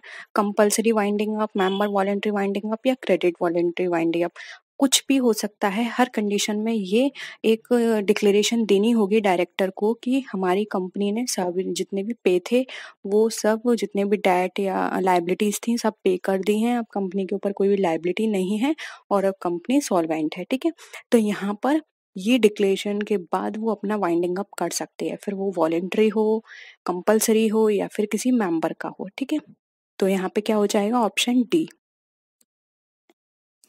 नेक्स्ट है the minutes of the minutes of a meeting are sign by. अब जो मिनट्स होते हैं जो कि मीटिंग्स में लिए जाते हैं वो किसके द्वारा साइन किए जाएंगे, चेयरमैन, सेक्रेटरी, डायरेक्टर या मैनेजिंग डायरेक्टर।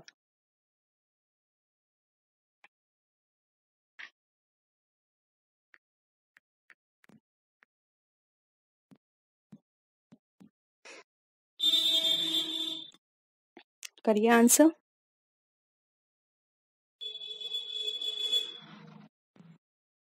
देखिए यहाँ इसका राइट आंसर हो जाएगा ए, चेयरमैन के द्वारा। ये चेयरमैन साइन करके देगा जो भी मिनट्स लिए जाएंगे मीटिंग के अंदर, जिससे क्या है वो जो भी मिनट्स होंगे वो यहाँ पर एक तरह से ऑथराइज होंगे कि हाँ ये ही डिस्कशन मीटिंग के अंदर हुआ था या ये पॉइंट डिस्कस किए गए थे। ठीक है, नेक्स्ट है the first auditor in a company limited by shares may be appointed by the directors.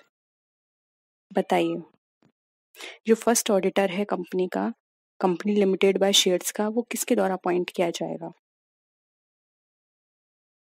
Sorry, appoint, question ये है जो फर्स्ट ऑडिटर है कंपनी लिमिटेड बाय शेयर्स का वो अपॉइंट किया जाता है डायरेक्टर के द्वारा, तो वो टाइम पीरियड आपको बताना है। With in a year of its registration, before the statutory meeting, at the time of first annual journal meeting या फिर at any time in consultation with the institute of chartered accountant of India. ठीक है,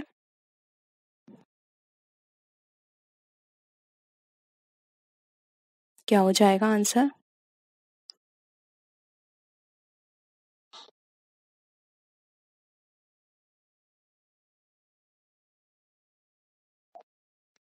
देखिए यहाँ पर आप ना ये सारे ही ऑप्शन गलत हैं, क्योंकि अगर इस तरह का जो अंशों द्वारा सीमित लिमिटेड बाय शेयर्स कंपनी होती है, उनके जो भी डायरेक्टर्स होते हैं वो फर्स्ट ऑडिटर की अपॉइंट जो है वो जो भी इनकी जर्नल मीटिंग होती है उसके 6 मंथ्स के अंदर कर देते हैं, जबकि 6 मंथ्स का यहाँ पर कोई भी वो नहीं दे रखा है ऑप्शन। तो आप लिख लीजिएगा कि 6 मंथ्स के अंदर हो जाना चाहिए। ठीक है, तो ये सारे ही ऑप्शंस हमारे क्या हो जाएंगे, गलत हो जाएंगे। नेक्स्ट क्वेश्चन है, in a public limited company the minimum number of directors is 2, 3, 7 and 5। यानी कि हमें बताना है पब्लिक लिमिटेड कंपनी के अंदर डायरेक्टर्स के मिनिमम नंबर को।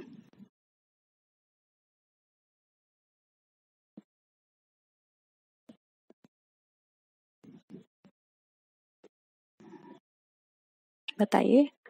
देखिए अगर हम पब्लिक लिमिटेड कंपनी की बात करें तो कम से कम 3 डायरेक्टर्स होने चाहिए, और प्राइवेट कंपनी का नोट कर लीजिए, प्राइवेट कंपनी के अंदर 2 डायरेक्टर्स होने चाहिए कम से कम। ठीक है, नेक्स्ट है, a person at any one time cannot be director of more than 1 company, 7 companies, 10 companies या 2 companies। यानी कि एक पर्सन एक समय में डायरेक्टर नहीं हो सकता किसी भी कंपनी में। कितने से ज़्यादा, एक कंपनी में नहीं हो सकता, 7 कंपनी से ज़्यादा डायरेक्टर नहीं बन सकता वो, 10 कंपनी के डायरेक्टर से ज़्यादा नहीं है, 20 कंपनी के डायरेक्टर से ज़्यादा नहीं।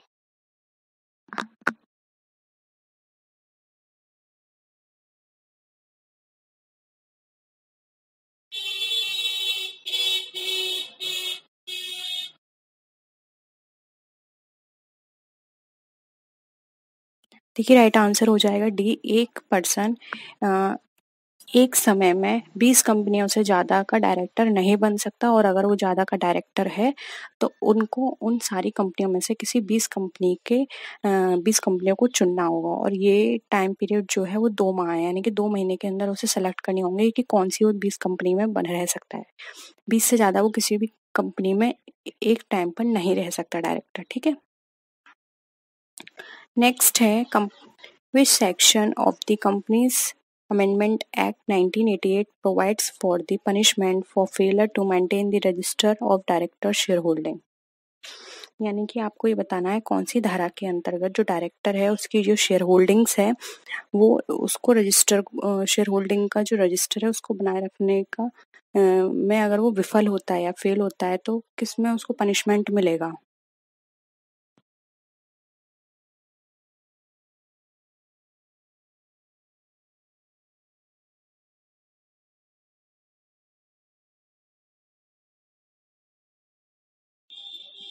देखिए राइट आंसर हो जाएगा सी 307 सेक्शन 307 के अंतर्गत उसको पनिशमेंट मिलेगा अगर वो अपने शेयर होल्डिंग्स के रजिस्टर को मेंटेन नहीं करता है तो। ठीक है, नेक्स्ट है maximum managerial remuneration permissible under the Companies Act 1956 for public limited companies is 10% of net profit, 5% of net profit, 11% of net profit या फिर 8% of net profit।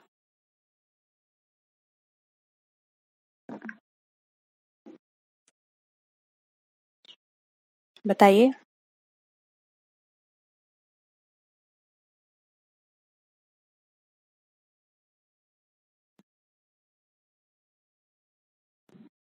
देखिए राइट आंसर हो जाएगा सी 11% of net profit. Maximum managerial remuneration है वो net profit का 11% उसका होगा। ठीक है, मैक्सिमम, इससे ज़्यादा नहीं हो सकता।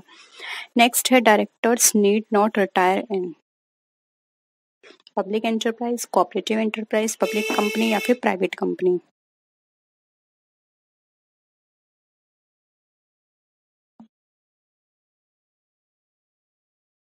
देखिए अगर हम बात करें यहाँ पर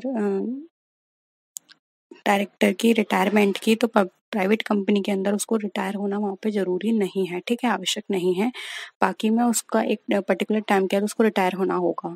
फिर हम पब्लिक एंटरप्राइज, पब्लिक कंपनी या कोऑपरेटिव कंपनी की बात करें तो। ठीक है, नेक्स्ट है when the provisions of the companies act are violated the auditors must report the same to the, यानी कि ऐसे कौन से प्रोविजंस हैं जिनका अगर वायलेशन किया जाता है तो ऑडिटर को रिपोर्ट करना होगा। किसको? बोर्ड ऑफ डायरेक्टर्स को वो करेगा, मैनेजिंग डायरेक्टर को, शेयर होल्डर को या फिर सेंट्रल गवर्नमेंट को।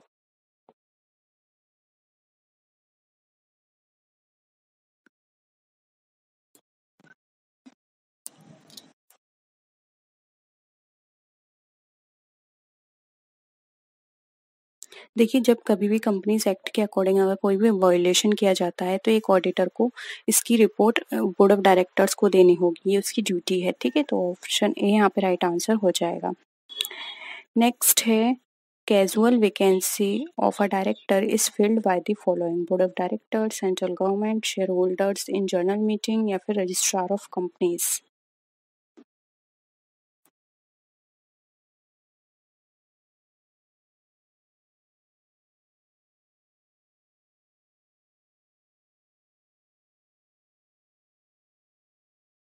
बताइए क्या होगा इसका आंसर।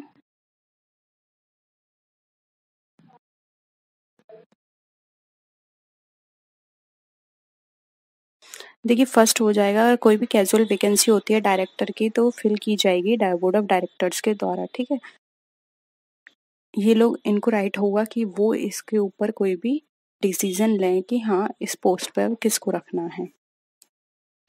नेक्स्ट है डायरेक्टर्स डिक्लेयर डिविडेंड इन दी, अब जो डायरेक्टर्स हैं वो डिक्लेयर करेंगे डिविडेंड को किस मीटिंग में? Statutory meeting, annual general meeting, extra ordinary general meeting या फिर बोर्ड ऑफ डायरेक्टर्स मीटिंग।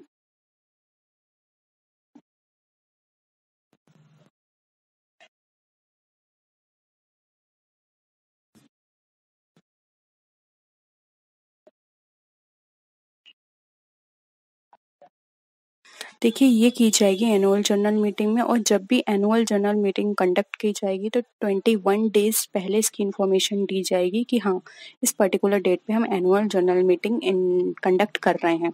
क्योंकि annual general meeting board of director वो शेयर होल्डर्स के लिए बहुत ही इंपॉर्टेंट होती है। तो अगर आप 21 डेज पहले उनको इन्फॉर्मेशन देंगे तो अपने वो सारे अरेंजमेंट्स कर पाएंगे और उस दिन वो उसको ईजिली अटेंड कर पाएंगे। अगर आप सडनली उनको बोलेंगे तो ज़रूरी नहीं है हर कोई उसको अटेंड कर ले। इसलिए 21 डेज पहले एनुअल जनरल मीटिंग कंडक्ट की जाती है और वहाँ पे डायरेक्टर्स डिक्लेयर करेंगे डिविडेंड को। नेक्स्ट है which of the following can be appointed as director of a company? An individual, a firm, a body corporate, any of these.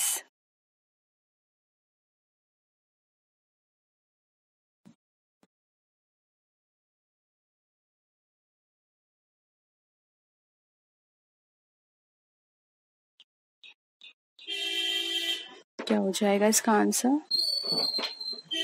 देखिए अब एक इंडिविजुअल ही डायरेक्टर के पोस्ट पर अपॉइंट किया जाता है, किसी फर्म कॉर्पोरेटिव को हम यहाँ पर डायरेक्टर की पोस्ट पर अपॉइंट नहीं कर सकते, ठीक है।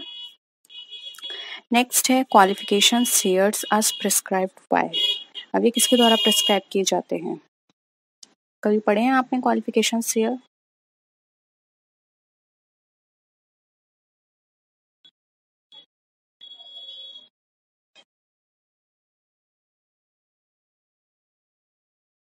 देखिए क्वालिफिकेशन शेयर्स जो होते हैं वो डायरेक्टर्स के लिए दिए जाते हैं, और ये कहा जाता है कि जो भी क्वालिफिकेशन शेयर्स हैं वो डायरेक्टर जब अपॉइंट होता है तो वो अपनी अपॉइंटमेंट से विद इन 2 मंथ्स के अंदर उन शेयर्स को ले ले, ठीक है। यानी कि उसको 2 महीने के अंदर उन शेयर्स को लेना होता है डायरेक्टर्स ऑफ द कंपनी को, ठीक है। तो उनको बोलते हैं हम क्वालिफिकेशन शेयर। नेक्स्ट है after the declaration of the dividend in the general meeting it has to be paid within. अब अगर डिक्लेयर हो जाता है डिविडेंड जनरल मीटिंग के अंदर तो वो कितने दिन के अंदर पेड हो जाना चाहिए? 60 डेज, 42 डेज, 45 या 90?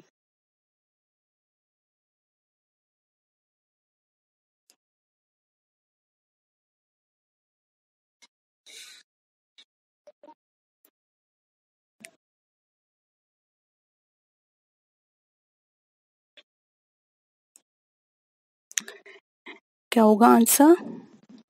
देखिए बी हो जाएगा। अगर कोई भी डिविडेंड डिक्लेयर किया जाता है जनरल मीटिंग के अंदर तो वो 42 डेज के अंदर उसको पे हो जाना चाहिए, ठीक है। तो आंसर हो जाएगा बी। नेक्स्ट है dividend are calculated on the basis of. अब जो डिविडेंड है वो कैलकुलेट किया जाएगा किस बेसिस पे? Called up capital, subscribed capital, paid up capital या फिर नन ऑफ दीज।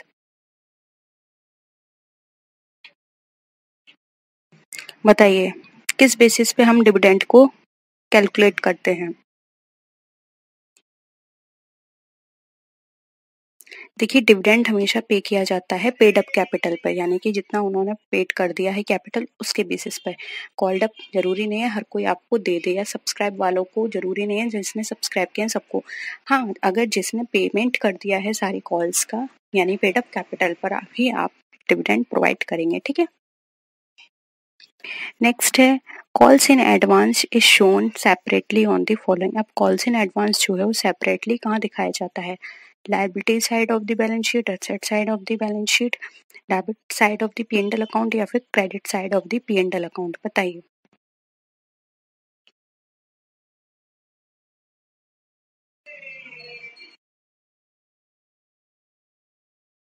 क्या हो जाएगा आंसर? देखिए आंसर यहाँ पर अगर हम बात करें तो ए हो जाएगा liability side of the balance side, क्योंकि ये जो हमारे लिए पे कॉल्स पेड इन एडवांस है ये हमारे लिए लायबिलिटीज है, क्योंकि उसने एडवांस में पे किया है। जब तक वो टाइम पीरियड पूरा नहीं हो जाता तब तक हम उसे लायबिलिटी साइड में शो करेंगे, ठीक है। नेक्स्ट क्वेश्चन है देखिए, डिविडेंड इज कैलकुलेटेड ऑन। अब देखिए डिविडेंड जो है वो कहाँ किस पे कैलकुलेट किया जाता है? अब तो आपको बिल्कुल ही ये याद हो गया होगा, पेपर में भी नहीं भूलोगे, ठीक है। किस पर? Paid up value of the share पर, ठीक है। नेक्स्ट है company page dividend on. Again वही है, घुमा फिरा के देखिए कितनी बार पूछा गया है ये क्वेश्चन, इसलिए मैंने डाला है ये। Only on paid up capital, ठीक है। नेक्स्ट है capital profits are related to. अब जो कैपिटल प्रॉफिट्स हैं किससे रिलेटेड होते हैं? Premium on issue of share, profit prior to incorporation, या फिर premium issue of debenture.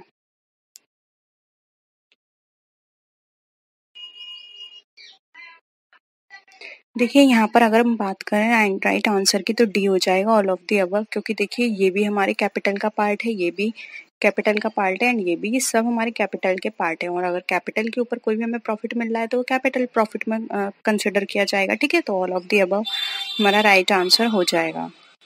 Next है any document filed with the registrar will be deemed to have been read and understood by all those who deal with the company. It is an as per the doctrine of ये किस doctrine के related है? यानी एक ऐसा document जो कि registrar के साथ फाइल के पास यहाँ पे फाइल हुआ है और जो कंपनी के साथ जो भी काम करने वाले लोग हैं सभी के द्वारा पढ़ाया और समझा गया माना जाएगा, यानी कि सबको उसके बारे में पता है।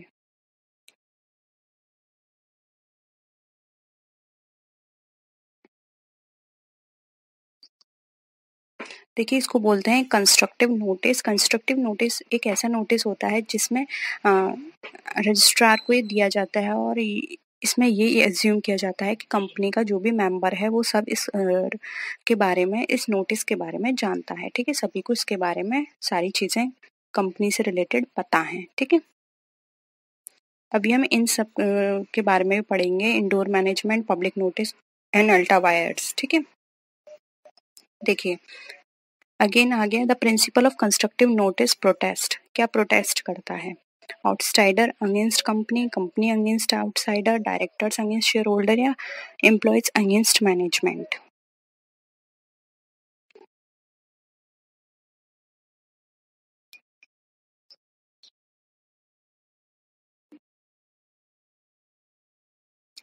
देखिए यहाँ पे राइट आंसर हो जाएगा बी, ये कंपनी को प्रोटेक्ट करता है आउटसाइडर से, ठीक है।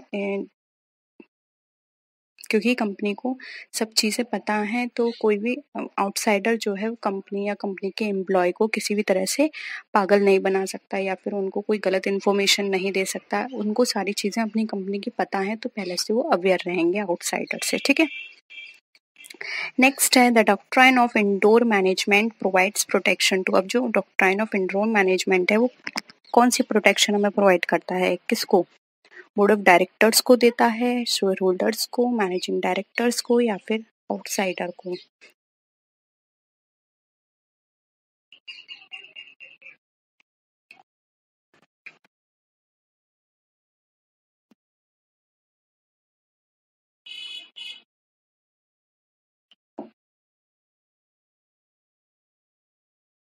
बताइए क्या होगा इसका आंसर?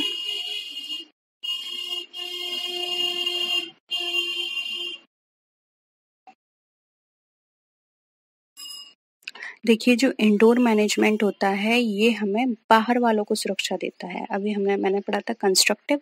कंस्ट्रक्टिव किसको देता है? कंपनी को बाहर वालों से, और ये देता है बाहर वालों को, ठीक है, अपोजिट हो गया।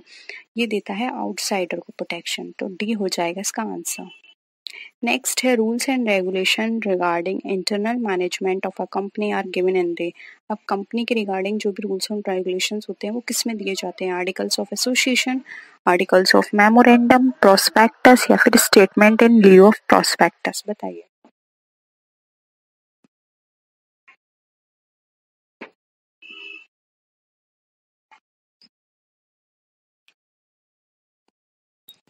देखिए इसका राइट आंसर हो जाएगा A, articles of association. Articles of association internal management के लिए होता है। इसमें कंपनी के रिगार्डिंग सारे रूल्स एंड रेगुलेशंस होते हैं।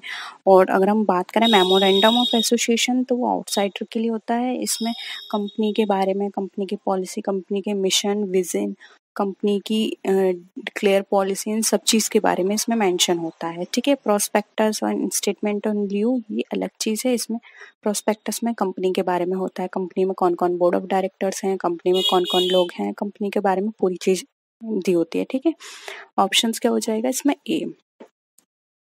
नेक्स्ट है according to section 80 of the companies act 1956 a company can not redeem its preference share out of. अब जो 80 सेक्शन के अकॉर्डिंग कंपनी अपने जो प्रेफरेंस शेयर से रिडीम नहीं कर सकती, किस में से बताइए। ऑप्शन देख लीजिए आप ठीक से।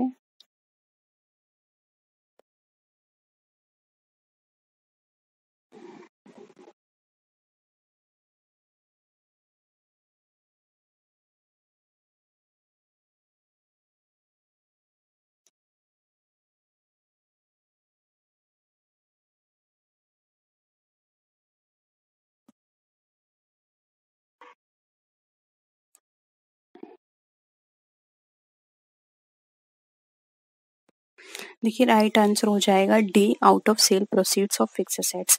देखिए इससे कंपनी अपने प्रेफरेंस शेयर को रिडीम नहीं कर सकती।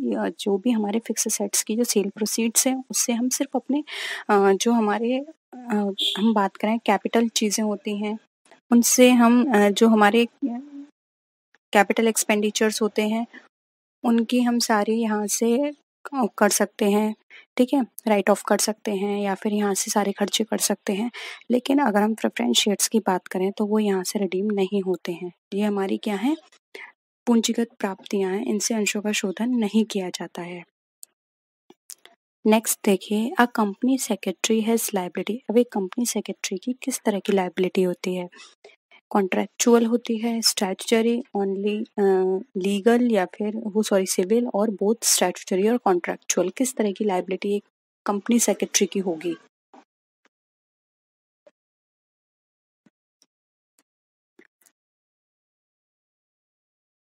देखिए यहाँ पे राइट आंसर हो जाएगा बी, एक कंपनी की सेक्रेटरी की लायबिलिटी कॉन्ट्रेक्चुअल और स्टैट्यूटरी दोनों होती है। कुछ जो जिस भी कंपनी में वो कंपनी सेक्रेटरी की पोस्ट पर है वहाँ से उसे कॉन्ट्रैक्ट बेसिस पर जो लायबिलिटी दी गई होंगी वो उसको वहाँ फॉलो करनी होंगी, ठीक है। और कुछ उसकी स्टैट्यूटरी होती हैं, जैसे कि फॉर एग्जांपल अगर वो कंपनी सेक्रेटरी है तो उसको सारी चीज़ें ट्रांसपेरेंट रखनी है।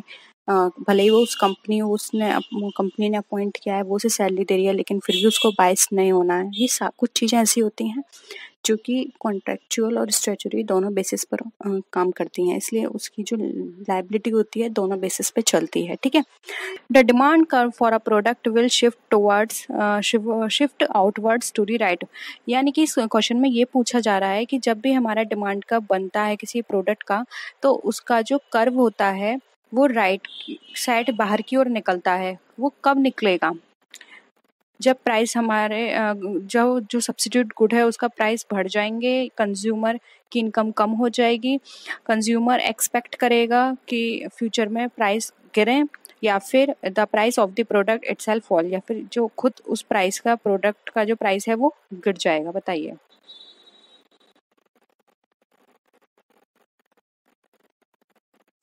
देखिए यहाँ पे डिमांड कर्व पूछी जा रही है कि वो बाहर की तरफ राइट साइड में क्यों शिफ्ट करेगी। तो वो तब शिफ्ट करेगी जब हमारा जो सब्स्टिट्यूट गुड है उसका प्राइस जो है वो राइज हो जाएगा। जब वो बढ़ जाएगा तो हमारा क्या है, हम स्विच ओवर नहीं कर पाएंगे और हमारा जो डिमांड कर्व है वो क्या होगा, बाहर की तरफ चला जाएगा, ठीक है। तो ऑप्शन ए करेक्ट हो जाएगा। नेक्स्ट है, if the demand for good is relatively inelastic and its price rises, the revenue will।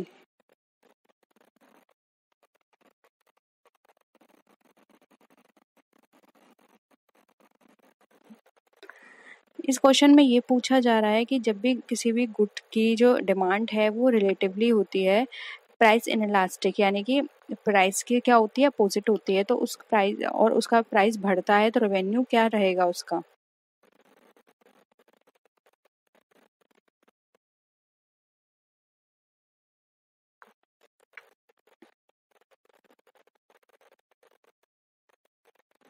ऐसी कंडीशन में उसका रेवेन्यू क्या हो जाएगा, बढ़ जाएगा, ठीक है, राइज हो जाएगा। तो ऑप्शन सी करेक्ट है।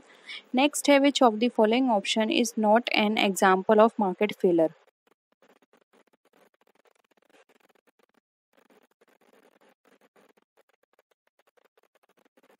बताइए हमारा मार्केट कब फेल हो जाता है।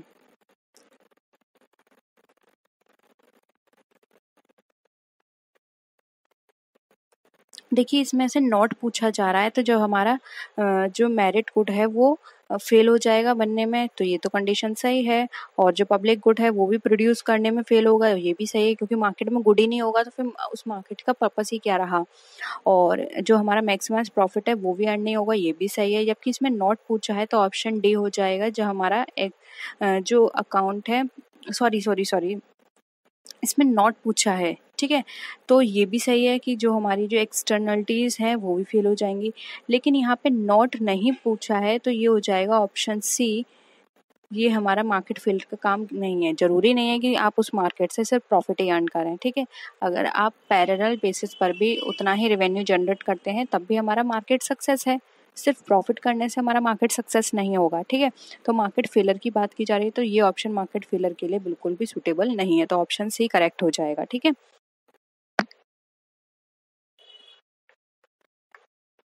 नेक्स्ट क्वेश्चन देखिए, which of the following is an example of a primary form of business activity?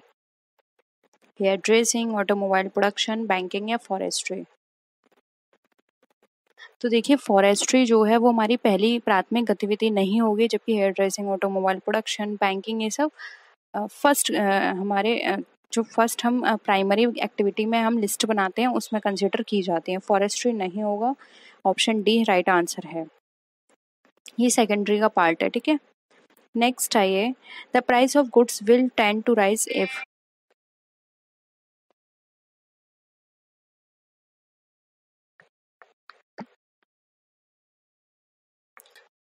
The current price of above the equilibrium, the current price is below the equilibrium, the current quantity demand is less than the quantity supplied, और fourth option है there is a reduction in cost of substitute commodity. यानी कि यहाँ पर ये कहा जा रहा है कि जो भी गुड्स का प्राइस है वो हमारा राइज होगा किस कंडीशन में?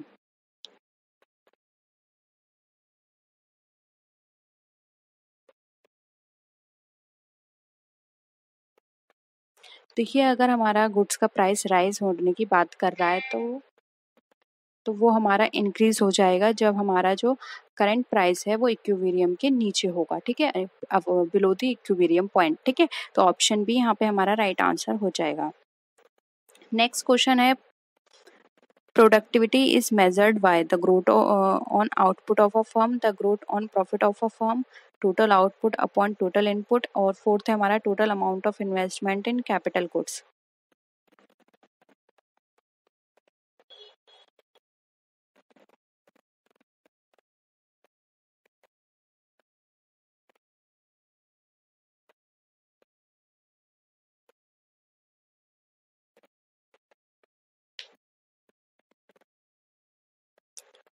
देखिए प्रोडक्टिविटी मेज़र करने की बात की जा रही है, तो प्रोडक्टिविटी तो हम तभी मेज़र करेंगे जब हमें पता चलेगा कि हमने जितना इनपुट यूज़ किया है उससे हमारा आउटपुट कितना निकल कर आ रहा है, ठीक है। यानी टोटल हमने कितना उत्पादन किया, प्रोडक्टिविटी की। तो ये हो जाएगा total output upon total input, option C यहाँ पे हमारा करेक्ट है, ठीक है। नेक्स्ट क्वेश्चन देखिए, the main objective of macro economic policy is? Macro economic policy का मेन ऑब्जेक्टिव बताना है। मैक्रो इकोनॉमिक पॉलिसी वो पॉलिसी होती है जिस पर हम लार्ज लेवल पर सारी चीज़ें करते हैं।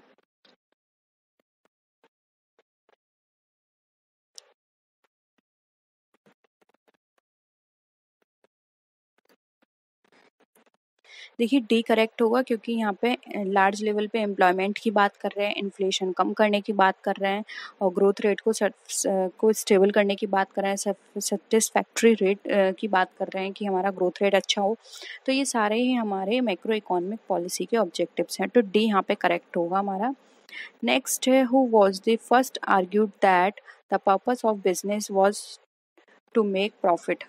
यानी किसने सबसे पहले ये आर्ग्यू किया था कि हमारा बिजनेस का पर्पस होता है सिर्फ प्रॉफिट अर्न करना?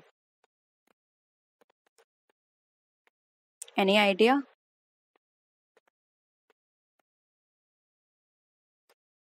राइट आंसर है ए, मिल्टन फ्राइडमैन ने, ठीक है। नेक्स्ट क्वेश्चन देखिए, व्हाट डज द पीपीपी और P3 इनिशिएटिव रेफर्स टू? ये फुल फॉर्म बहुत पूछी जाती है। सिंपल है इसका, बी पब्लिक प्राइवेट पार्टनरशिप, ठीक है। नेक्स्ट देखिए, what does the PFI initiative refers to?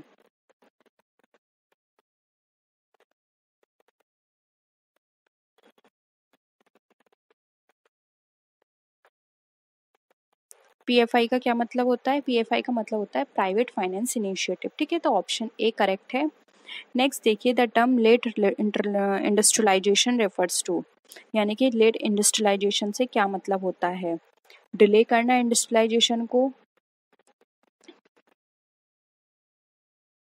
क्योंकि एनवायरनमेंट में खतरा हो रहा है, या फिर विकासशील देशों के सामने समस्या कि वे अमीर देशों के विकास के स्तर को पकड़ना चाहते हैं, या ये सोचना कि देशों को औद्योगिकरण के लिए बहुत देर हो चुकी है, या 4D ऑप्शन है हमारा, औद्योगिक दुनिया में एक पोस्ट कैसे दर्ज कर रहे हैं, ठीक है, यानी कि आप एंटर कैसे करेंगे।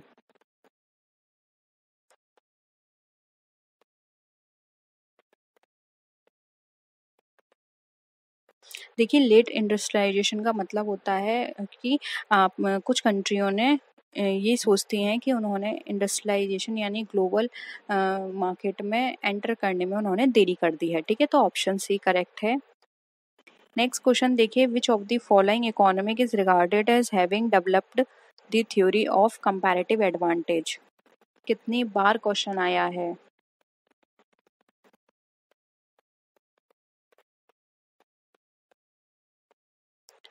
ये डेवलप्ड थ्योरी किसने प्रोवाइड कराई थी, बताइए? ये दी थी कंपैरेटिव एडवांटेज का जो कॉन्सेप्ट है, डेविड रिकार्डो ने, ठीक है। नेक्स्ट है the perfect competition in long run, यानी कि परफेक्ट कंपटीशन की बात करें तो लॉन्ग रन में वो किस तरह का अर्न करती है प्रॉफिट?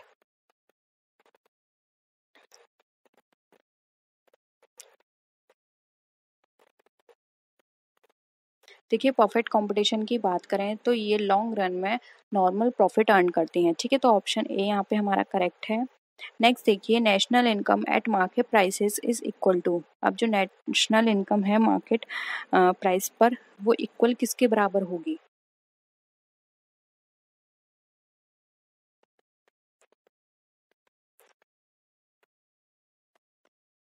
देखिए, अगर मार्केट प्राइस पर हम नेशनल इनकम की बात करते हैं तो ये हमेशा हमारी net national product at factor cost के बराबर होगी, यानी कि फैक्टर कॉस्ट पर जो भी हमारी नेट नेशनल प्रोडक्ट निकल कर आएगा ये उसके इक्वल होगी, तो ऑप्शन सी यहाँ पे हमारा करेक्ट हो जाएगा, ठीक है। 15 देखिए, if there is a single buyer it is called, यानी कि सिर्फ एक ही बायर हो उसको हम क्या बोलते हैं? Monopoly, oligopoly, मोनोप्सोनी। बायर की बात की जा रही है, याद रखिए, सेलर की नहीं। देखिए, सिंगल बायर होता है उसे हम बोलते हैं मोनोप्सोनी, ऑप्शन सी करेक्ट है, ठीक है। A firm is having increasing return to scale means it is having increasing cost, it is having constant cost, it is having decreasing cost, or none of the above।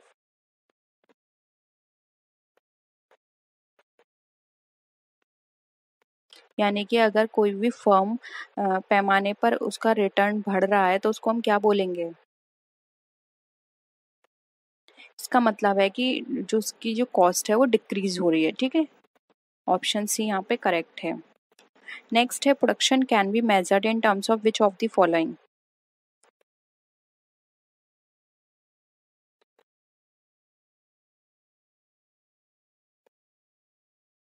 हम production किस तरह से major करते हैं?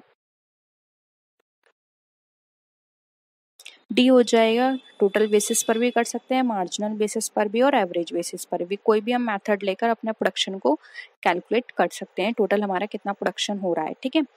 अब ये बताइए, which is not covered under the scope of managerial economics.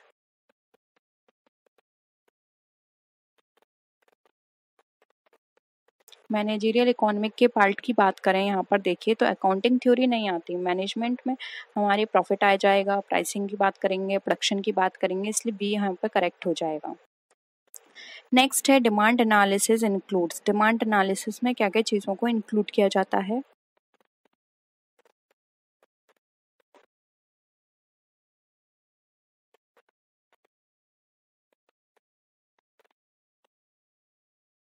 All of the above right हो जाएगा, क्योंकि इसमें हम फोरकास्टिंग की भी बात करेंगे, इलास्टिसिटी की भी, और डिफरेंट इंडिफरेंस एनालिसिस करके भी, ठीक है, क्योंकि ये सारे हमारे डिमांड से रिलेटेड होते हैं। अब आप लॉ ऑफ डिमांड बताइए, क्या बताता है हमें लॉ ऑफ डिमांड?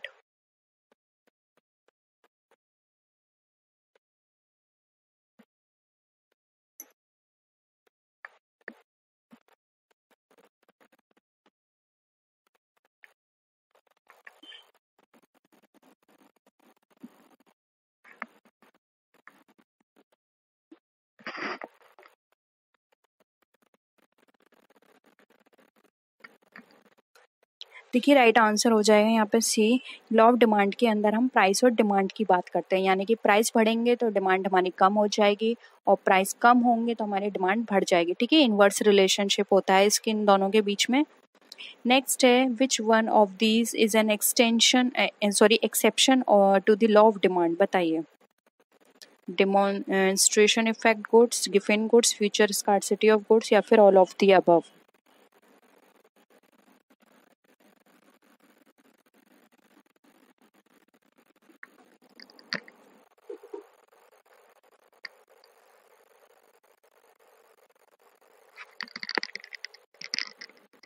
क्या हो जाएगा आंसर? देखिए ये तीनों ही हमारे एक्सेप्शन हैं।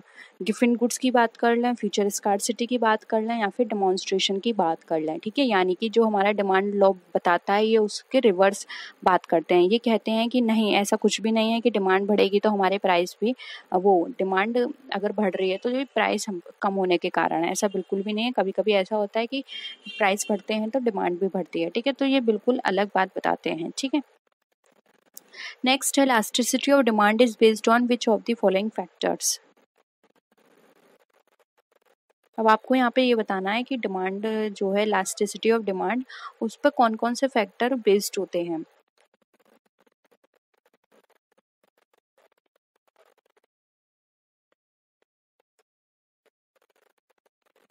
ये सारे ही देखिए आंसर सही हैं, क्योंकि देखिए डिपेंड करता है कि हमारे कितने सब्सिट्यूट है। कम सब्सिट्यूट होंगे तो हमें कॉम्प्रोमाइज़ करना पड़ेगा, प्राइस बढ़ रहा है तब भी डिमांड हमारी होगी। ठीक है, और अगर सब्सिट्यूट ज़्यादा है तो डिमांड सही है, हम उसी के हिसाब से काम करेंगे। जॉइंट डिमांड पर भी वही चीज़ चलती है। And proportion of income spend on the commodity, इसलिए ऑप्शन डी हमारा राइट है। नेक्स्ट है which one of the following is not the function of managerial economist. अब मैनेजरियल इकोनॉमिस्ट का इसमें से कौन सा फंक्शन नहीं है।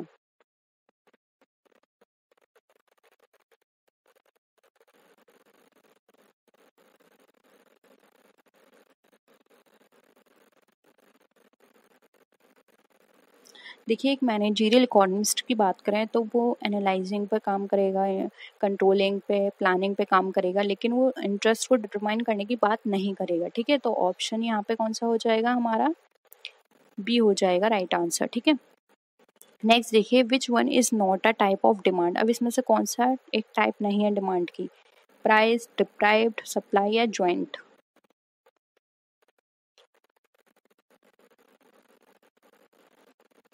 सी हो जाएगा सप्लाई डिमांड। ठीक है, नेक्स्ट देखिए which is not the type of elasticity of demand.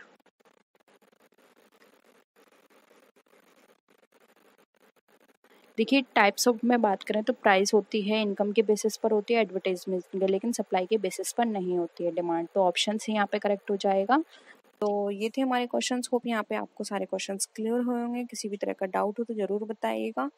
और वीडियो कैसी लगी, वीडियो को लाइक कीजिए, फ्रेंड्स के शेयर कीजिए। किसी भी तरह की कोई भी क्वेरी हो तो ज़रूर बताइएगा। तो नेक्स्ट वीडियो में फिर मिलते हैं और भी अच्छी वीडियोज़ के साथ। तब तक के लिए टेक केयर, बाय बाय।